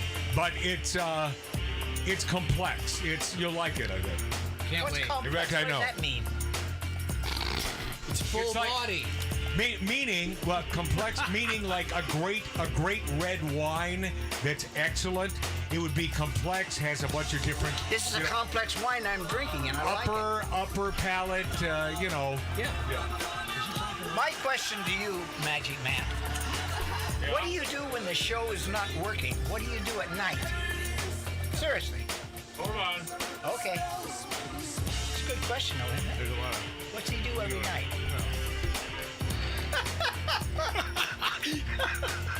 Does he get along with his daughter? Wait,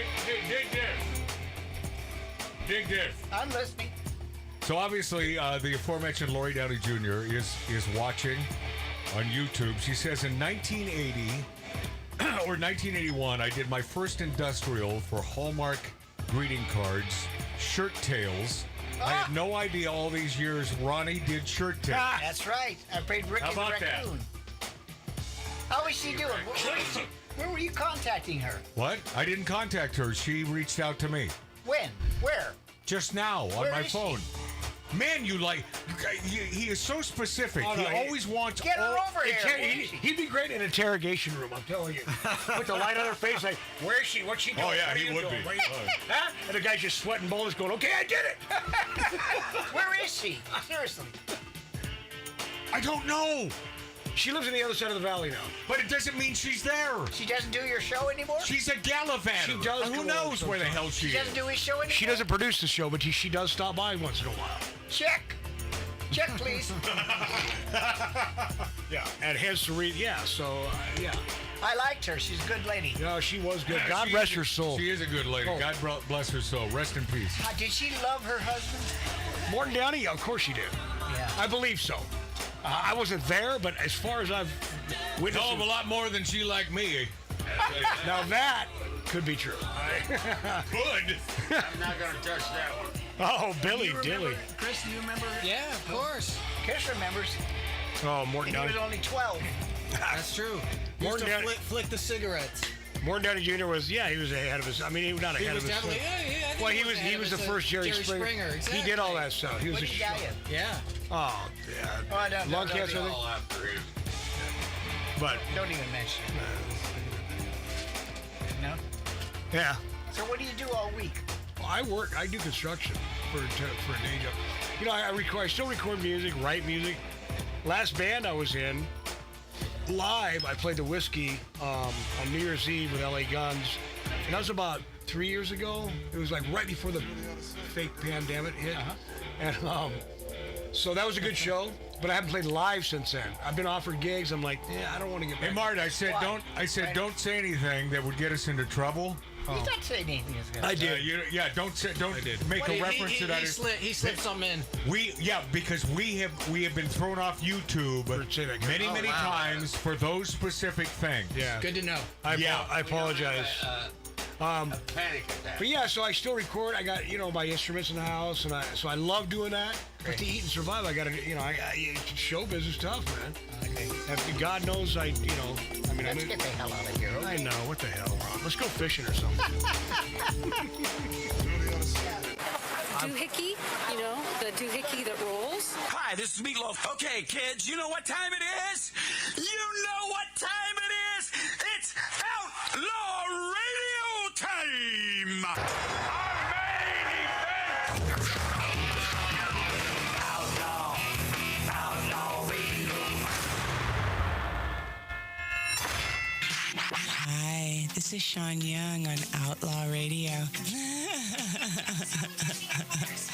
Hey, this is Shelley Berman on Outlaw Radio. Listen, come on, listen to me or listen to Matt. If you like being bored, it's great for you. It's Robert Hayes. I'm here on Outlaw Radio with Magic Matt, a.k.a. The Weasel. We are here to drink. We're here to smoke. We're here to interrupt. You may drink. You may smoke. You may interrupt, but I'm here to... Live from the Lighten Up Lounge, this is Dom DeLuise saying, this is Outlaw Radio. Hi, this is Chuck Woolery at Lighten Up Lounge on Outlaw Radio. It was lots of fun, guys. Be back 2 and 2.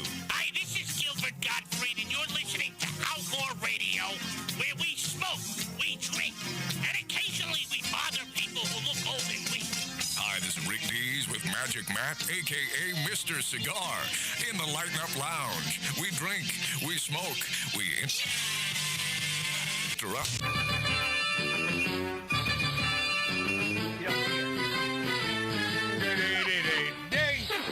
He has one theme song. He was the star of Gomer Pyle. 5 years. He loved Jim Neighbors like a brother because Jim Neighbors was. No one ever said anything bad about Jim Neighbors. I want to say one thing before we go any Ronnie further. Who played, who played Slater in Gomer Pyle? Yes, Ronnie Schell. And I mean this very sincerely. Yes, you do. There are only two people. I've said this in my nightclub act where I worked in Vegas for 50 years, by the way. Okay. Not one to boast? No, not one to boast. Yeah. But I can honestly say I've only met two people who absolutely had absolutely no enemies. One is my beloved wife, who is the mother of this boy here. Yeah, Chris, next to you. She has no enemies, and she never stops letting me know about it. And the other one was Jim Neighbors. Yeah. He was loved. He was a guy that, it seems like in all the years that you and I have known each other, Ronnie Schell, you would have at least put together a phoner for us and had Jim on the show. Jim would have done it. Well, then what? Too late. What happened? What happened there?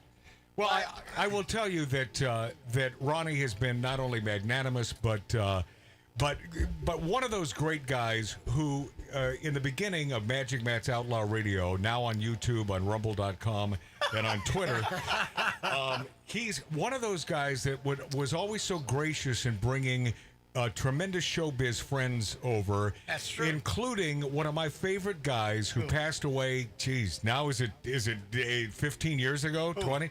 It's the great Sam Denoff. I love Sammy. I love Sam. He was part of a great writing team, Persky and Denoff, and they started the Dick Van Dyke Show. That girl with. By the way, I played her Agent Harvey Peck. Okay. I know you did. Yeah, and he was a great guy, out of New York, and I don't even know what he passed away from. Oh, it was Alzheimer's. Are you serious? Yeah. The dude. I'll tell you how I know.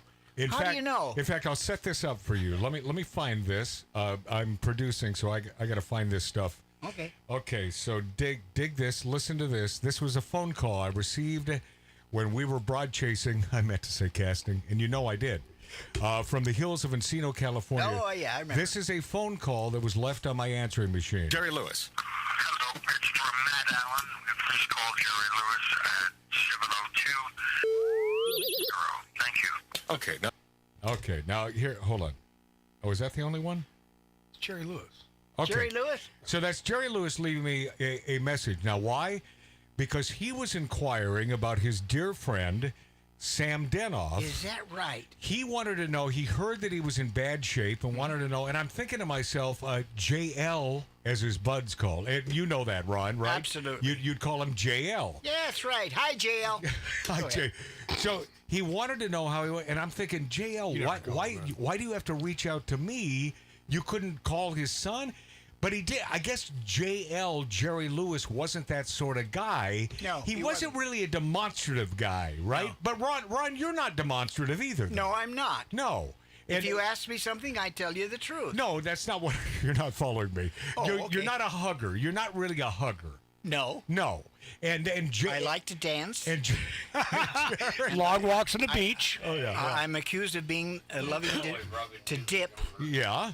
And but other than that, I'm pretty well straight. Well, you do look great in Jonah David Pomps and Laura Ashley flower print. That I commend you because you're so pretty. But Ronnie, he called and I had to tell him no, he has Alzheimer's, and I gave him his son's phone number. And then which son? Sam Denoff. But which son did you tell Jerry? He had 7 sons. Okay. He was a busy man. Ronnie, this is why you're not doing a radio show because the listener doesn't give an F about which son it is.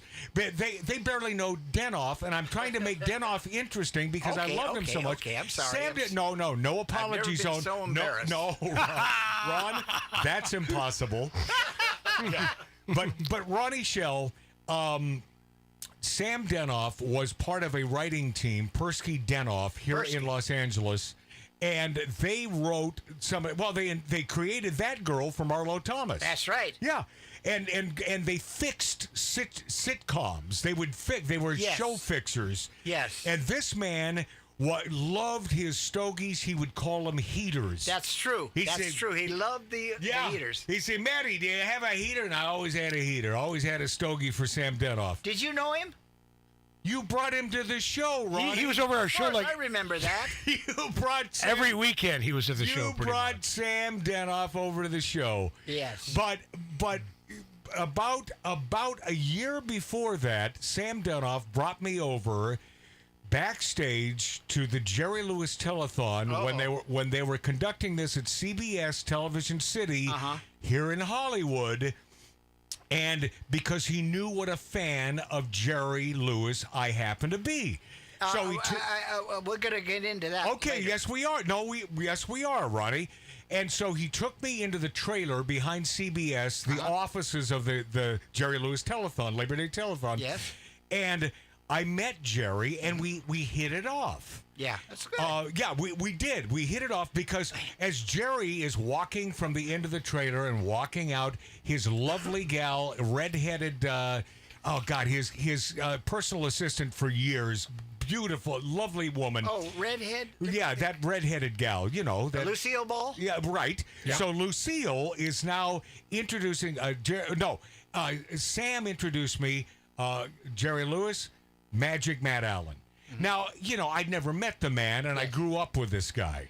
And I didn't say anything, and he put out his hand. He didn't say anything.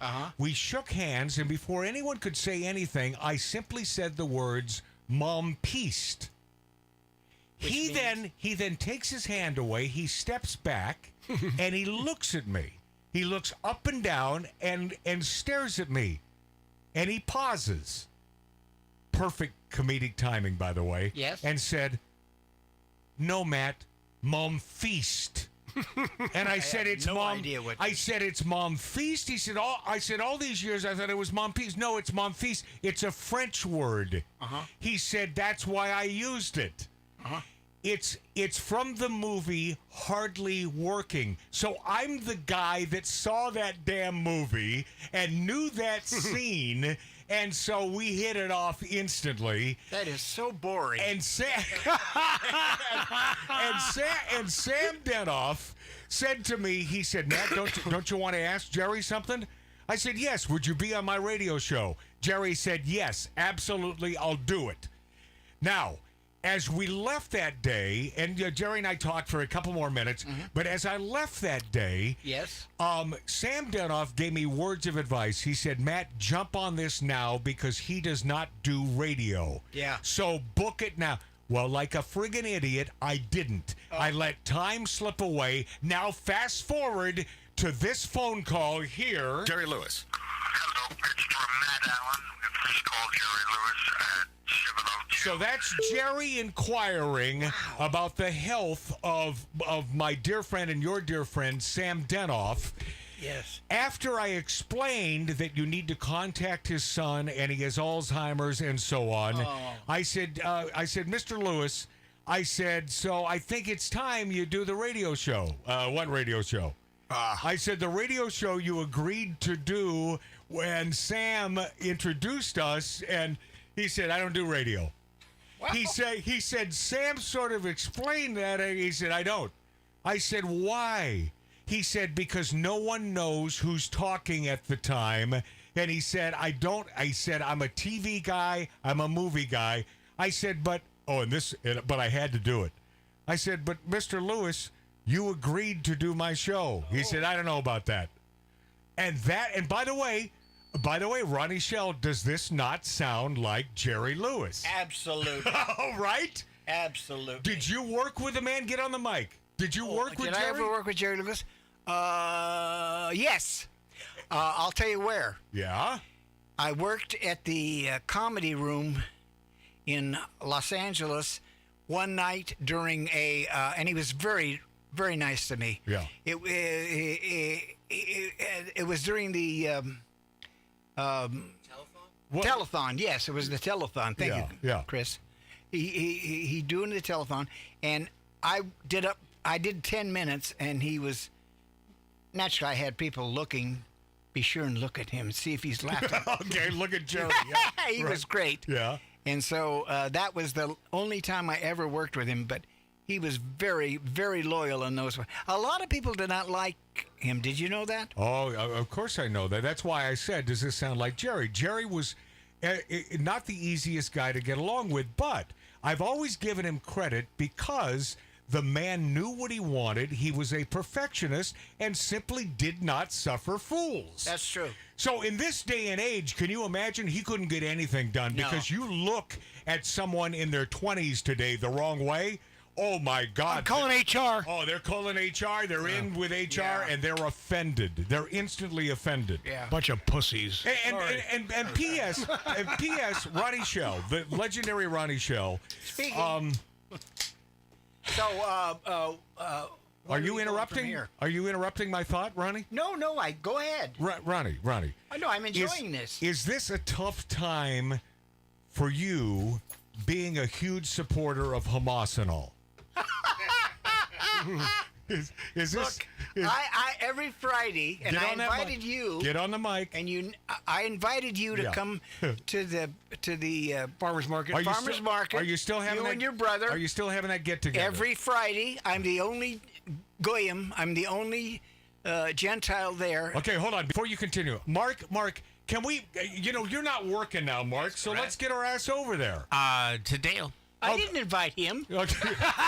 I'll drop him off and sit in the corner. No, hey, Ronnie, they'll like him. He's a Jew.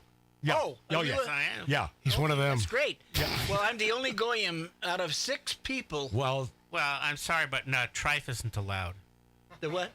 He's speaking Jewish talk. Yeah, Yiddish. non-Jewish food. Yeah, there you go. Well, we have a great time. I could not So who attends I'm very now? pro-Israel. I'm sorry. Who attends now? Of Who course. attends? Wait, hold on You a want second. to know? I'll give you a Hold on a second. Of course you're pro-Israel, and don't be sorry about that. Of course you are, because you're not a friggin' idiot. Okay, very good. Yeah. I will name the people that come every Friday. All right. Oh, there are probably no names now because, as we both stated, Ronnie, you and me both, all our friends are dead. Soul survivors. That's true. Yeah. You guys, yeah. So name one person we may know. Help me, Chris.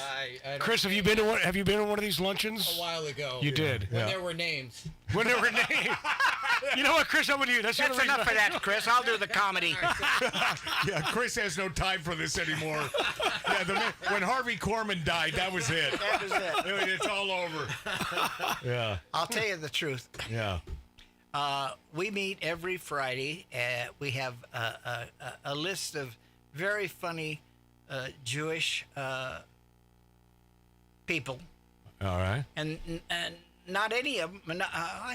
Ron Clark was a Ron writer Clark. on some of Mel Brooks' He movies. was Yeah, a okay. writer on Okay. many. The History of the World, Yeah, High yeah. Anxiety. Yeah. Yeah. By the way, that last thing, oofa. Which one? The latest History of the World. Not good. Not good. But- And Ron, Did you watch it? Well, here's the thing. Ron is the first person to admit that. Yeah. Well, here's the thing. I saw it coming. Well, I mean, come on.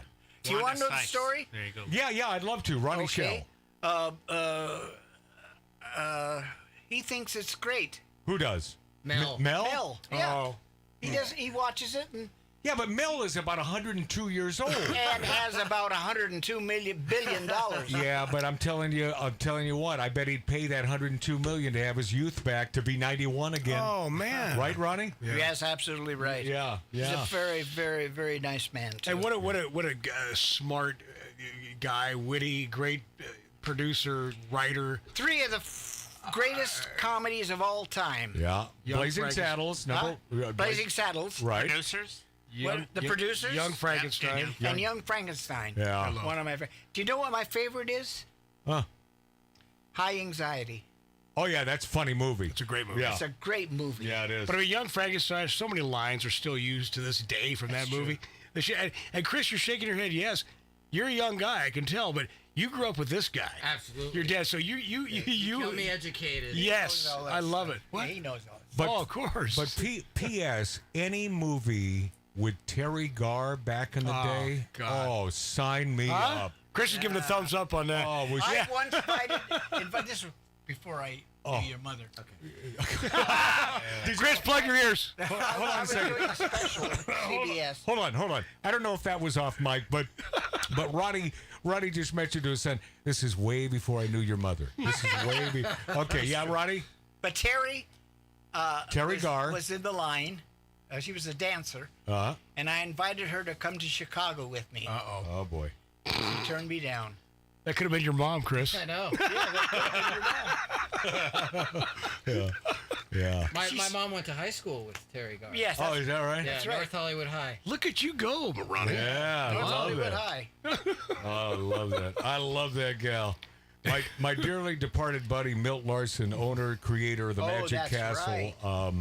Yeah, I loved him dearly, but he told me about Terry and the fact that they cast him and his producer friend cast him in one of their plays and loved Terry Garr and kept in touch with Terry until the day Milt Larson died. It hurts me to even say he died, but he made it to 92. But Terry never went to Chicago with me. Yeah, I see. Oh, she did. She never went. I invited her. I don't know. You know, one guy that we didn't mention, of course, man. It goes without saying, pretty much. Gene Wilder, one of the most brilliant. I did not know Gene that well. Right. I once read for him for a part, and he thought I was Ronnie Graham. Oh no. So no. I never. Did you correct him? Yeah. No, I didn't. I let it go. I thought, okay, yeah, I'm all right, Gene. Yeah, whatever. Gene was a genius, I think. Yeah. Gene Wilder. Yeah, well, you're wrong. But anyway, no, he was very funny. Oh, not just funny, but I thought, comedic. Did he pie? Did he pass? You know what I he think is? so. Oh, years ago. You know what Gene Wilder had was that thing where he didn't have to say anything. All you had to do was see that face on screen, and you were mesmerized and That's funny, sucked they- into whatever that was. And there's say one that Willy about Wonka. me. Right? Don't you agree, Ronnie? Well, they say that about me, but Oh, I yeah. agree. Yeah. Did you or did you not do a Love American Style? Six of them? Loves American Style. Is that right? Yep. You know, that was my favorite friggin' TV show There was growing a up. actress there. I don't know where she is. I don't know if she's still alive. Beth Brickell. Yeah. And we had a scene on the beach. It's way before your mom, Chris. Plug your ears. Yeah, anyway. No, this is before you. It's way back. And very good. No, yeah, I did 6 of them, and I loved it. I loved doing all those shows. You know, most of those, not all of them were brilliant, but most of them were. The ones and that I was in were and very that good. show was ahead of its time. That show was ahead of its time. And that was around the same time that you were in that sitcom with the talk about another sexy blonde. Oh, no. Goldie Hawn. You want to know a story? Hold on a second. That's before your mother, right? Yes, Chris. Oh, yeah, this is before my mother. Yeah. But I have a story. All right. That goes with that. Goldie Hawn. My son, Chris Schell, who's sitting here, has a beautiful granddaughter named Kiara. And guess who her boyfriend is? It's not him. But they are very good friends. He's very good friends with Goldie's grandson. Oh. Wilder, and she just recently, last week, I'm going to hold her to it, invited us over to the house. Oh. Beautiful, For man. a barbecue. That is. Can I come? No, I'm going to also mention her husband, who I loved. Kurt Russell. Kurt's one of the most. I love the guy, man. I call him Mr. Disney. Well, By the way. Kurt Russell, He's the great. first movie, I'm talking. Get on that mic. Excuse me, get on sir. that mic. Get on that mic. Was the strongest man in the world. Yes. I know, because let me tell you how I know that. That's either the first or second movie as a child, I ever saw in a movie theater, aka remember the bomb shelter, the bunkers that used to be in the malls. That's what I remember. I remember like it was 2 seconds ago. The smell of stale popcorn and urine, and watching you and Kurt Russell up there on screen. I love that movie. Yeah, I was the referee. And, Yeah. and he was the strongest man in the world. Yeah. Great guy. I've heard a lot about Kurt. I mean, we had a No, but I want to say one thing. Yes. It's Have your you show. noticed that they've run his tombstone Oh yeah. every week? Yeah, but you know what? Yeah, Well, they tell run me it a what lot. that is. They do, but I I can watch it. I can watch that thing. So over do and I. over, man. That is such a brilliantly done movie. I think. I agree. Agreed. And Val Kilmer, I think his best performance he's ever done. Oh, that Doc Holliday. you hit it.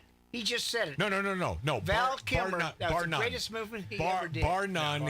His friggin' Doc Holliday, man. Doc was beyond belief. Did he win an Absolutely. Oscar for that? He should have. Because he should have. He did, Because he he should should have. Yeah. I mean, the way he was doing the whole tuberculosis sweating thing, he played. And now, Brilliant. and now, unfortunately, Val Kilmer looks like hell. I mean, you're talking.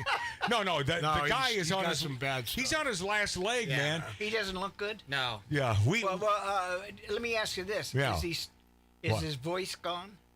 I believe it is. It is gone. I believe it is gone. That's so sad. But that is sad because that is one of those.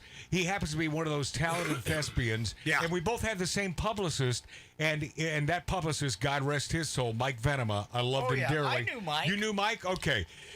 Mike was one of the great publicists of all time, and course. if he were still alive and my publicist, I wouldn't be doing this dingy effing show in my backyard right now. Oh, I'd be on Broadway doing some musical. You'd be dancing. You bet your ass I'd be dancing. And I ain't a dancer. I'm more of a wiggler, but I would learn to dance. Yeah, That's funny. but Mike Venema was Val Kilmer's publicist for a time. Yes. And he told, and I shouldn't speak this way, but I will. I'll Then tell don't. you. I'll tell you the truth. Okay. He told me that Val was a little off. That's all. In what way? In what way? Just a little. His way of thinking was he loved trees more than he loved people. Well, yeah, but come on. What? Come on, how? Hey, I have one thing to say. Every person you mentioned that was brilliant was a little off. Well, yeah. Okay, They were not well adjusted. That's true. Okay. Name one. No, it's just true. It goes along with Jerry musician. Lewis. He was not. Oh God. Uh huh. Right? Name, keep going. Okay. Bob Newhart, who I started with. Yeah. What? He's off? Oh, he's not. Really? Yeah. Are you sure? Yeah, he's not well, by the way. I love him. Well, he's very old. He's 100, isn't he? No, he's about 89. You know, I met Bob Newhart, Ronnie, at Musso and Frank's. Oh, yeah. Hello? There he is. There it is. You know, growing up, I was not a fan of this sitcom. It took me years later watching the reruns to understand how great that show was. And Mr. Carlin, our dear friend. Oh, yes. Back to the All Our Friends Are Dead. Yeah. Yeah, was he not the nicest man? Nicest. Yes, Jack and Riley. He was very talented in some areas. Oh, yeah. In other words, other areas, you should have hired him. Oh, jeez. That's our buddy Jack Riley. That's my friend. Yeah. And he was also a voiceover guy for Stu Pickles on Rugrats, and also the butter commercials. Okay, more of those who are dead when we return with the great Ronnie Schell on Magic Matt's Outlaw Radio, on YouTube, on Rumble, on Twitter, and X, and the greatest radio stations. We love you, Wasa. Hello?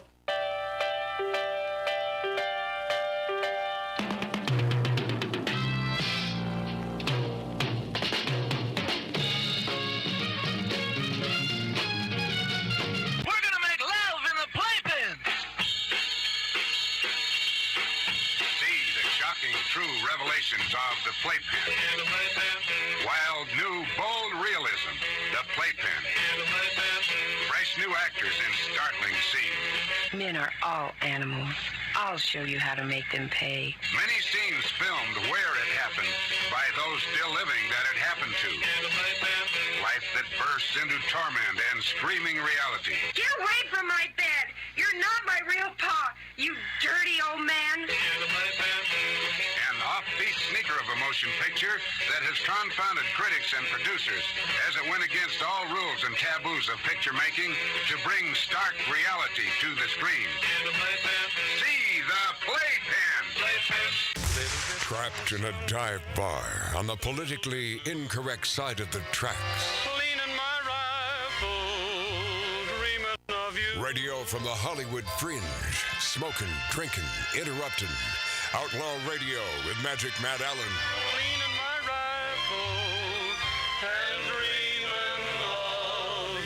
Scratching your audio itch every Saturday.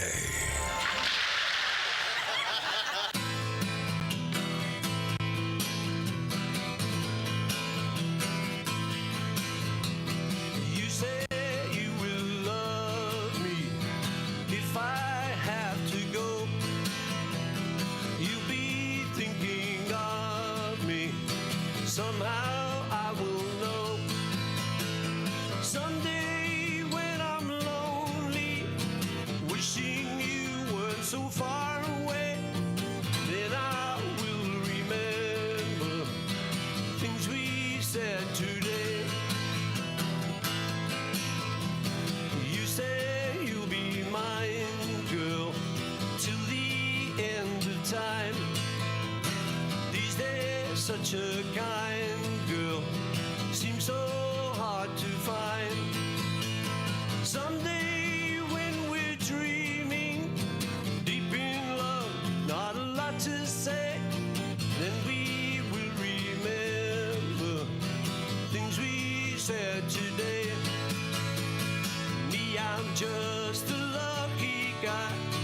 Love to hear you say that love is love, and though it may be blind, love is here to stay, and that's enough to make you mine, girl. Love you all the time.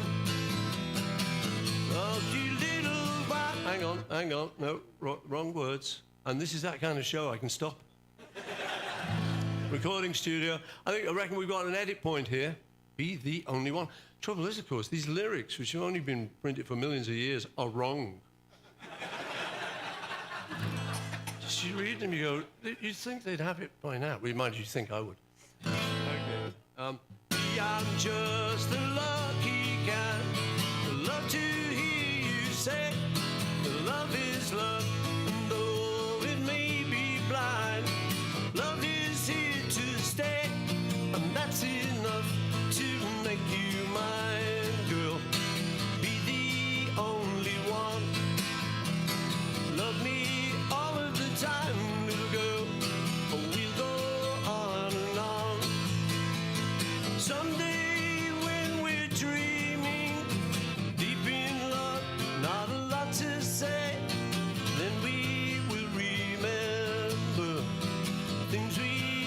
said today.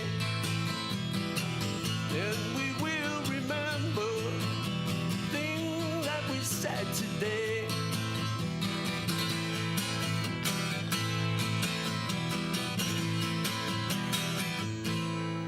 The dive bar at the end of the Walk of Fame. The cartilage left over in a bag of Popeye's chicken. Chronic talk from stars, would-be stars, wannabes, and people who just want to hear themselves talk. This is Outlaw Radio with Magic Matt Allen. What a boy would be if Siegfried and Roy had a son.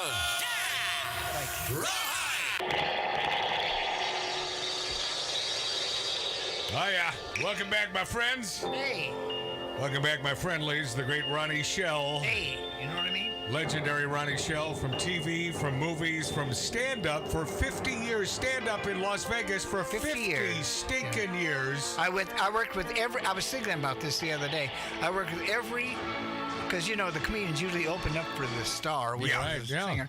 And I worked with every single star singer. Right, except Dean Martin and Frank Sinatra. You're repeating yourself. I'm repeating myself. But you're repeating yourself. Chris, are you repeating what he's repeating? I am. Yeah, Chris's son is here. Hey, Chris, what a great thing to meet you, man, after all these years. Seriously. I mean, maybe we ran into each other over the last year, but I don't remember. No, I don't remember either. I know Chris would go. Chris is a better-looking son, by the way. But Ronnie Schell, I know that Chris would remember meeting such a big radio star such as I. He would remember that. Absolutely. Right? You would know that. I would. Yeah. I do have a question for you on the teaser. Oh, this is great. Okay, this is Chris Schell. On the earlier teaser. Yes, sir. Sean Young. Yes. So I'm assuming she's been on the show. Oh, several times. Several hundred times. Okay, are you asking my brother and or Mark, or are you asking me? I'm asking both of you. Okay. Is she still around? Is she? This lovely woman was a regular on my show for many, many years, and she and I, good buddies for many years. That means and 2.5 years ago, she was over here sort of promoting the new Blade Runner, the new version of Blade Runner. Okay. And I pissed her off, and she stormed off. She did. She walked right out of the bar. Why? What'd you do to piss her off? Well, I don't know. She mentioned don't mention something, and I didn't remember what she'd mentioned, and so she was pissed, and that's it. What you don't do with Matt, you don't tell him don't mention this. Well, no, don't be mentioned. But just don't tell me don't do something. Well, let me ask you this: Is she still around? Oh yeah, she's in New York or Texas or somewhere. But I love her dearly. I do too. Hey, that is a perfect example of a formerly sort of thrown into the category before the category existed of woke showbiz lefty years ago. But because of our relationship throughout the years, not one to boast, you converted her. I converted her. That's true. She now sees the light. And she's no longer a big dumb lefty. She's a smart gal who loves America. Where does she live? It's either New York or Texas or something like that. Yeah, somewhere. We got to get the squad over here. Oh God! No, worthless. Not. Yeah. They're not going to turn them. Oh no! They're too stupid, and they hate America way too much. You know, Chris, they do. We love America. We do love America. I sense this from Chris. I think him and his father are a little diametrically opposed when it comes to politics. We are. Well, I live in Southern California. My wife and I make a decent living, and I don't know how you can be liberal in California. Thank you, sir. Well, I'm liberal in the sense that I love that. That I don't know what I'm liberal by. No. Hey, Ron, what you are a conservative, liberal. Yes, I am a conservative. You are, and by the way, we are probably liberal in the same ways that your son and I are liberal. You know, it's such a ridiculous notion to think that these Democrats running the country are in any way, shape, or form folks who love America or are a part of the old school Democrats. You're absolutely right. They're not. They're bad, I go so far as to say they're bad people, and they're ruining the United States of America. They're trying Ronnie. to. Very well be. Yes. Well, they are. Trying to, yeah. We need to bring Daddy back. Okay, you know what I'm talking about. Hold on a second. Only a few more minutes with Ronnie Schell. Hey, Ronnie, something I've never asked you. Go ahead. Tell me about your mother and father. Were they in What do you want to showbiz? know? Were they in showbiz? No. My mother was a pain in the butt. Okay. And quite honestly, I don't miss her. So hold on. You and Johnny Carson, when Johnny Carson's mom died, he went on record as saying, "Ding dong, the witch is dead." Wow. That's right. Well, that was my mother. Is that right? Wow. Absolutely. I'm not going to lie to you. But is that because she was not behind you? No, she was just... do you want me to tell you a true story? Ronnie, yes. Okay, this is very short. In those days, for a while, I lived in their house, and I was always trying to get in touch with Herb Cain. Okay, Herb Cain was the biggest columnist in San Francisco. Right. Okay. I know. That's how I know the name. Yes. So legendary. I did this show one night, and when I went home, my folks were still asleep, and I put a note down. I finally made it to Herb Cain's column. Right. The next morning, I got a note when I got up and said, "Hi, Ronnie, got your note. Don't forget to take out the garbage." Oh, she was that way. That's my mother. Yeah. So I don't miss her, although she contributed to a lot of neuroses that I have, which helped me in show business. Okay. Yeah. All right.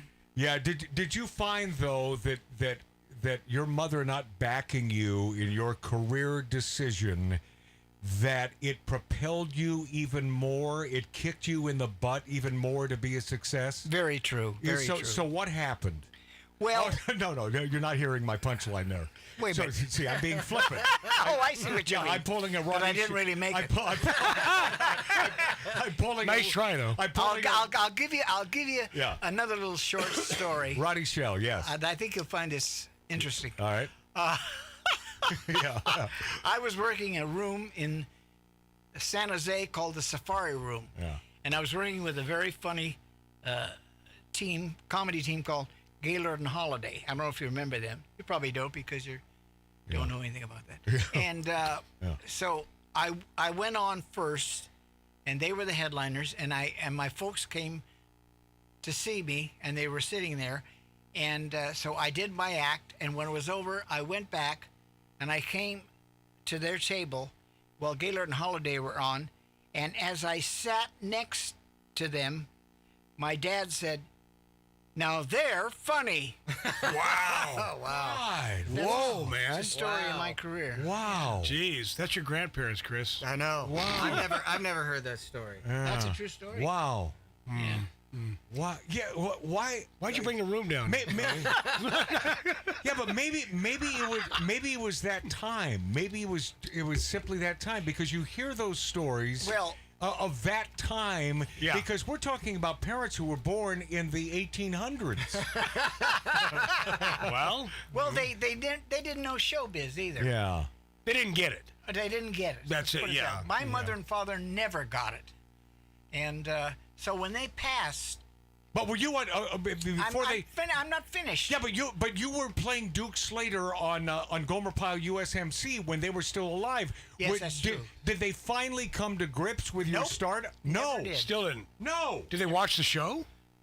I don't know. Wow. I hope so. Oh. No. But they passed away while I was still trying to make them happy. Oh yeah, yeah. And to prove to them that I was funny. You really bring. I'm still trying that with America, but that's a whole other story. Yeah. Hey, Matt, Chris had another.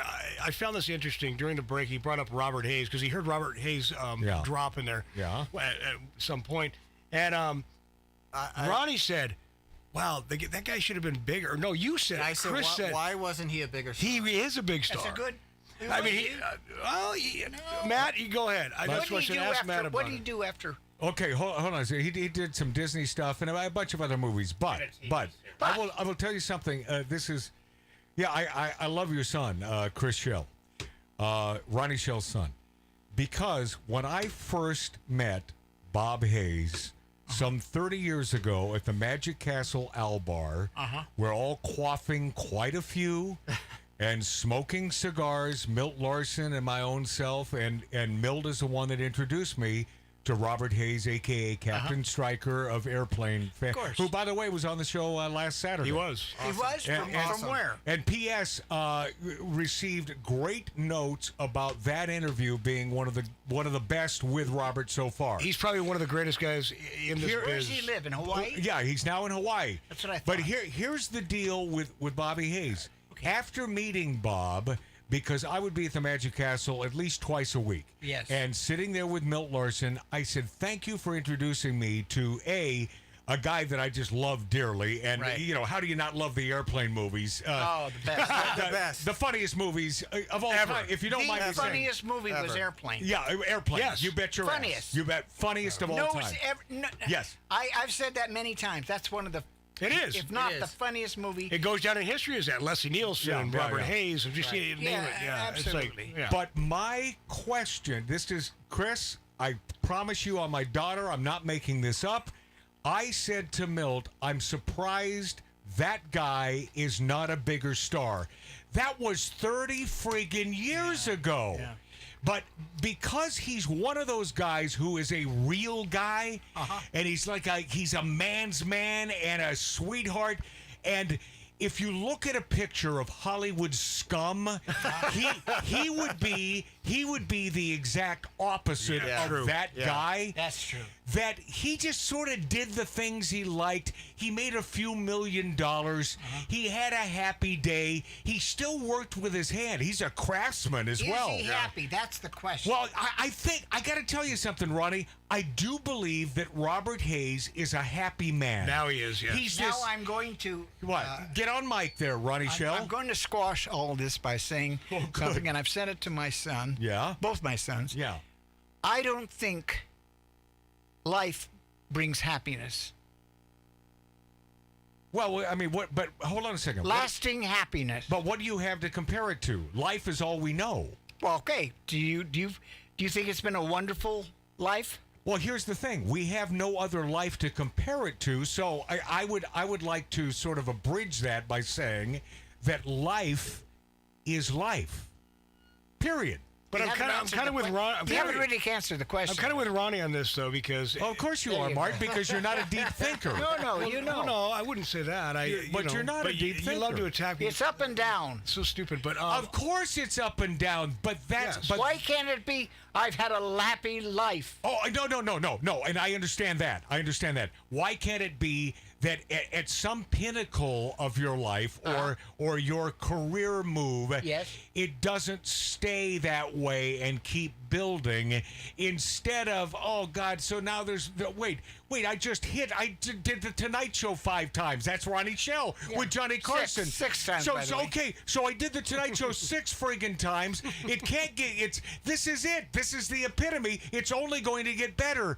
And your question is, why does it not remain or at least catapult upwards instead of, oh, God, now here's another But what's ebb. the answer? Here's another ebb. Do you have an answer? Yes, I do. Let's hear it. And I'll answer it again. Okay. Because life is life, period. That's a cop-out. It's I don't how is that a cop-out? Because you're not telling the truth. I am telling the truth. The truth is, life is not continually happiness. Agreed. Of course it's not. We both agree with that. But here's the other part of that.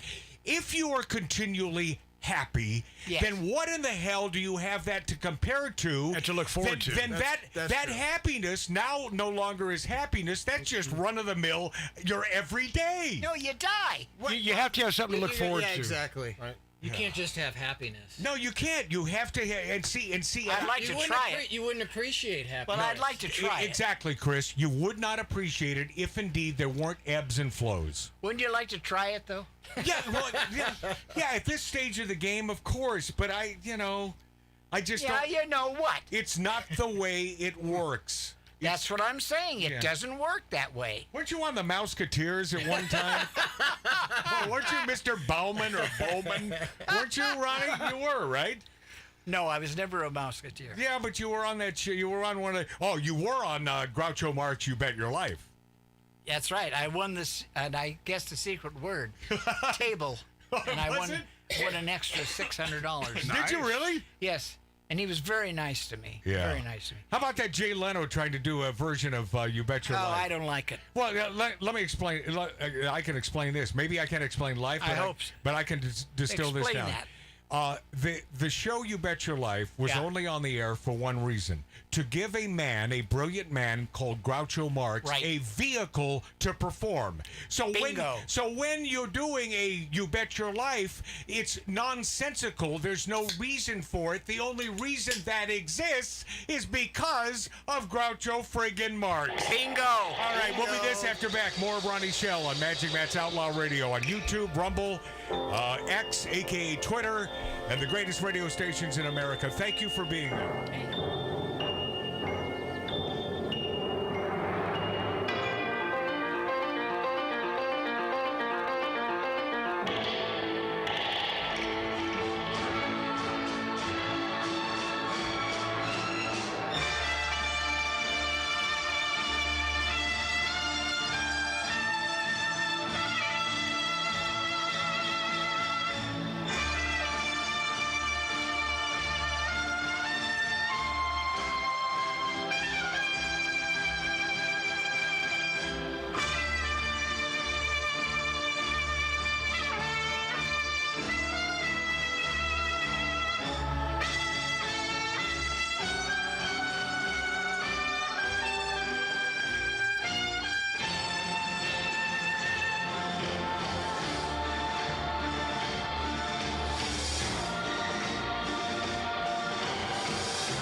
Circle back to Magic Matt's Outlaw Radio. Do you believe in love? Oh, God. Oh, there's a dumb bolt. Commie. Oh, that's what a dumb bolt. Hey, this just in. Uh-oh. Matthew Perry drowned, found in a jacuzzi at his home. No drugs were found at the scene. No. Are you serious? Are you serious? Wow. Matthew Perry, man. Oh, man. Wow. Yeah, Friend star Matthew Perry. Holy God. Thanks to Dana Cornelius for sending that in to Magic Matt's breaking. Radio. Definitely breaking. That's definitely breaking, yeah. Boy, that sucks, man. It does. Yes. Well, Matt, you know, he was our friend Ryan Stiles from Who's Line and the Drew Carey Show. He was neighbors with him for a long time, Matthew Perry, right there in Encino Hills. But he drowned in the. Well, that's what Matt's saying. And it says no drugs. Who was the guy that Get on the founded mic, this show? Ronnie. Get on the mic. Who was the guy that founded this show? Besides you? That'd be me. No, there's another guy. No. Yeah, big voiceover guy. No. Yes. If you're talking about my buddy Shadow Stevens, that's Shadow. No, he did not found this show. No, he did not. No, I began this show in 1997. Whatever happened to Shadow? Shadow Stevens is finally, as I understand it, being credited with the Radio Hall of Fame, and it's about stinking as time. well he should be, and it's about stinking time. And because of what? And I'm he's a radio guy first, and then he did the Hollywood Squares, and he did some movies and all that. But Shadoe Stevens is you talk about, you know, a few minutes ago they were talking about Chris and Ronnie Schell. Chris, of course, his son. Being diametrically opposed when it comes to politics. They're not. But they are. They really are not. You know, Chris and I are 100% on the same page. Ronnie and I are 99% on the same page. Yeah. But Shadoe Stevens and I are diametrically opposed. Well, that's true. And that's the reason why. Left wingers? That's he's pretty left, and that's why. And he stormed off this show one Another one day. that stormed off the show. Yeah, he stormed off. But I will tell you this: that regardless of his political leanings, he is one of the finest people I've ever known in my life. Yes, he is. And when I heard that he was finally being inducted into the Radio Hall of Fame, I thought, man, that does my heart good. It's about stinking time. And have you heard from him? I mean, I don't reach out to we don't reach out to each other because, you know, what are we going to talk about? Yeah. I mean, you know, the politics got in the way. Yes, it did. But it didn't get in my way. See, I had no problem. But you'll find that with us on the right, we don't care. But those on the left, they get their little the heart hurt real easily. Their panties in a bunch. They do, man. That's true. They do. That's true. See, Ron. So you're one of us. He really is. You know, you just don't know it, Ronnie. Yeah. I'm one of you guys. Okay, thank you. He's in show business. Come out of your He's shell, a man. closet Republican. No, of course he is. Closet Republican. Of course he is. Okay. Only a couple seconds left. Brian Keith. You did the Brian Keith show. Yes, I knew him quite well. I know that, and that's what I want to know about him. He was so understated as an actor. Was he that nice guy? Yes. Yeah. I did a series of films with him over in Hawaii. I played a something. Anyway, he was very friendly, and the only thing I can remember, this is going to be embarrassing, is he had fans that would come up to him and say, "Can we take a picture?" And he had two people of another color. Okay, yeah. And he gave them a bad time. And so that's the only time I saw him.